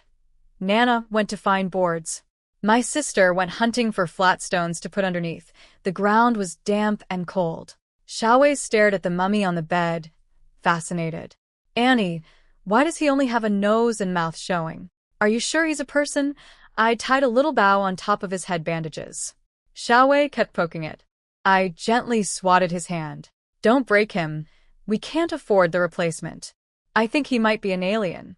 Really? I knew he didn't look human. Meanwhile, Ru Xianghua was sitting perfectly still inside the locked cabinet, barely breathing. His plan was to wait until tomorrow, when everyone went to the fields, then break out. What he didn't know was that I had no intention of letting him out anytime soon. I reorganized our family's work assignments. Mom would stay home doing meal prep. She'd nearly fainted again yesterday, and if she collapsed, she'd be a burden instead of a help. When I told her to rest, I could see the sadness in her eyes. She'd feel useless doing nothing. Mom, when we get to the drying and threshing stage in a few days, you can join in. That works lighter. Her face brightened immediately. The real reason I left Xiaowei and Bullet at home was security. If Ru Xianghua tried to break out of the cabinet, Bullet would take him down. Plus, Mom being home all day meant the old fox wouldn't dare make noise. I planned to starve him for a few days. That would teach him to break into people's homes. What I didn't know was that inside that dark cabinet, Ru Xiangwa's hand had brushed against something beneath him. A notebook. He could barely see in the dim light filtering through the cracks, but as he carefully turned the pages, his heart raced. This was it, the notebook he'd been searching for all along. He'd been locked inside the very cabinet where I'd hidden it. He was thrilled. Now he just needed to get out. Back in the fields, our three-person team, me, my sister, and Nana, got to work. Ruping's team had 8 people but was still struggling. Their morale was shattered, their stomachs empty, and they couldn't stop bickering. Wang Qingqing stood on the sideline with her bandaged face, waving a stick and barking orders at Ruping and Li Xia, who were desperately trying to make amends for the stolen corn fiasco. Ruping noticed her father had been in the bathroom for an awfully long time. Li Xia figured he was off smoking somewhere. Neither of them had any idea he was locked in our furniture. Ruping consoled herself watching us. 3 people? They'll never finish. When they drag down the whole village's numbers, everyone will turn on them. But we were flying. Bellies full, spirits high, working in perfect harmony. Cut, strip, bag, repeat. 3 people moving like a single machine. By late afternoon, we caught up to and passed their 8-person team. Ruping stood frozen, staring. How? 3 people? Faster than 8. At sunset, everyone dragged themselves home. The moment they stepped into the compound, there was Mom. Dinner already cooked, steaming in the big iron pot, timed perfectly so we could eat the second we arrived without fighting anyone for the stove. Wash your hands, children. Dinner's ready. She was beaming. Every other youth in the compound stared with naked envy. They'd been working just as hard but still had to cook their own meals from scratch after an exhausting day. Nobody had ever had a hot dinner waiting for them. Then the brigade leader called out, "Everyone wait, I have an announcement. Our brigade has a new family joining us," the brigade leader announced. "Let's work together and make sure our grain quota doesn't come in dead last again this year." Last year, unexpected rain had ruined a huge portion of the harvest. People had literally starved to death. The brigade leader wasn't taking chances. That's why he'd set strict deadlines for this harvest. I glanced back and saw the Liu family standing there. I looked away without expression and went to wash my face for dinner. Zekin found me in the crowd immediately. The desperate, clingy look was gone from his eyes, replaced by pure loss. Good. Nobody in the compound was happy about the new arrivals. More workers, sure, but also more mouths eating from an already scarce food supply. The brigade leader broke the bad news to them. No spare rooms. The only available space was the cow shed. He'd moved the cow out at night so they could sleep. Cece took one look at the shed and nearly passed out from the smell alone. In her previous life, she'd at least had the room I was living in now. She'd played all her cards perfectly this time around, married the officer, avoided the countryside, and still ended up in a cow shed. Her face was a mask of fury, especially when she peeked through our window and saw my family laughing over dinner. Mom was piling meat into our bowls. My 3 hardworking girls, eat up. She'd cooked white rice for us laborers and plain corn porridge for herself and Xiaowei. I poured their porridge back into the pot. "Mom, we all eat the same thing. You're having rice too." Xiaowei swallowed hard looking at the rice but said bravely, "Andy, you work harder." You eat the rice. "Grandma and I are fine with porridge." My heart ached. So did Nana's and my sisters. This was poverty talking. Mom was rationing the good food for the workers and giving herself the worst. I scooped rice for both of them. Cooking and taking care of a child is work too. You both need nutrition. Either everyone eats rice or I'm not eating either. I leaned in close and whispered, "Eat up. I'm about to make a lot of money. Soon we'll have white rice every single day." Inside the locked cabinet, Ru Xiangwa pressed his ear to the wood, straining to hear. He couldn't make out our whispers, but the smell of food was driving him insane. He was desperate for water. Just one more day, he told himself. Tomorrow they'd go to the fields and he'd break out. What he didn't know was that his hands had found something in the dark, a notebook tucked beneath him. My father's notebook. The very thing he'd been searching for, and he'd been sitting on it this whole time. After dinner, I fed the mummy a few sips of spirit spring water and some corn porridge. He could swallow, that was a good sign. I'd already set up a basic waste system for him. A plastic tube on his plumbing connected to a small basin, and a hole cut in the board beneath his backside. The brigade leader had helped with the tube part. I couldn't bring myself to handle that area. Whether it was shyness or terror, I wasn't sure. Somewhere inside all those bandages, Qin Xiao was aware of everything happening to him. A legendary marksman and elite soldier, now lying helpless while a teenage girl rigged up his bathroom apparatus. His pride was in ruins. I patted his bandaged arm. You'd better pull through, buddy. Otherwise, my money's completely wasted. At least if I'd thrown cash in a river, I'd hear a splash. You just lie here in total silence. I needed to slip away soon. Bullet was already in the spirit space, frantically picking cotton by himself. We had 2 days left before the textile factory delivery. 1,800 yuan was on the line. Over at the cow shed, Cece was complaining. Brigade leader, how can anyone live in here? Can't we get a different place? Yu Xiaolan held her nose. The old man tugged his wife's sleeve. Maybe we should go live with our second son, or go back to the capital. What capital? You sold the house and gave all the money to Zekin. You didn't leave a cent for the second son. You think he'll take care of us? Yu Xiaolan was drowning in regret. They'd put everything on Zekin's military career, never imagining he could fall this far. A soldier, sent to the countryside? They didn't even know why. Zekin wouldn't tell them, and they were too afraid to ask. The brigade leader offered an alternative, a grass hut about 15 kilometers away, the same one my mother and Nana had been forced into. No stove, no convenience, nothing. That's too far, Cece protested. Can't we stay with a village family who would voluntarily live with sent-down people? The brigade leader shot back. They shut up. Then he pointed at our house. See that family? They're building a new house after harvest. When they move out, you can have their room. Every pair of Liu family eyes turned toward us. The Liu family was probably wondering where a sent-down family got money to build a house. Let them wonder. My finances were clean. Mom had sold her grandmother's dowry jewelry before being sent away and split the cash between my sister and me.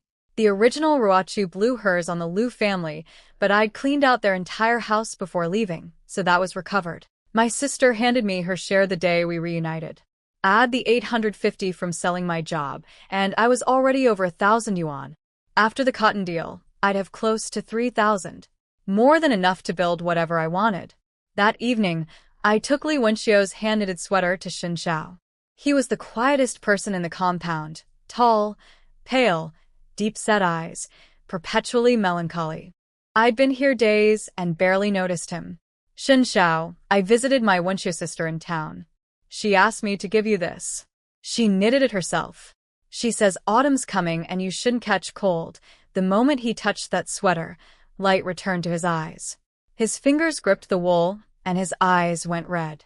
Both their families had forbidden the relationship, forced them apart, him stuck in the village, her in town. They couldn't even see each other. Thank you, he said, voice tight.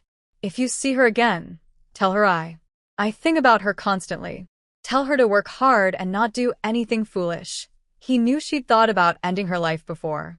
Something that important you should tell her yourself, I said, turning to leave. Then I looked back. If two hearts are truly devoted, why must they be together every moment? Don't give up. If you want to be together, fight for it. He looked surprised. I was apparently the only person who'd ever supported their relationship. My real motivation wasn't pure romance, of course. In the novel, Xin Xiao became a legendary investor. Every industry he touched turned to gold. And Kong Cece had somehow latched onto him later, riding his success to wealth. I was claiming that connection first. Speaking of Cece, she spotted me handing the sweater to Xin Xiao and immediately recognized him as the future investment tycoon. She'd been planning to befriend him the moment she arrived. Seeing me with him made her blood boil. She also noticed the Ru family was here, something that hadn't happened in her previous life. But where was Ru Xianghua? She needed him too. So many things were different from her first life, and it was clearly because the Jiang family's trajectory had changed. Behind her, Zekin sighed, watching me from across the yard. Cece snapped at him. Still pining over that fox? I'm your wife now. I caught their angry silhouettes retreating to the cow shed and smirked.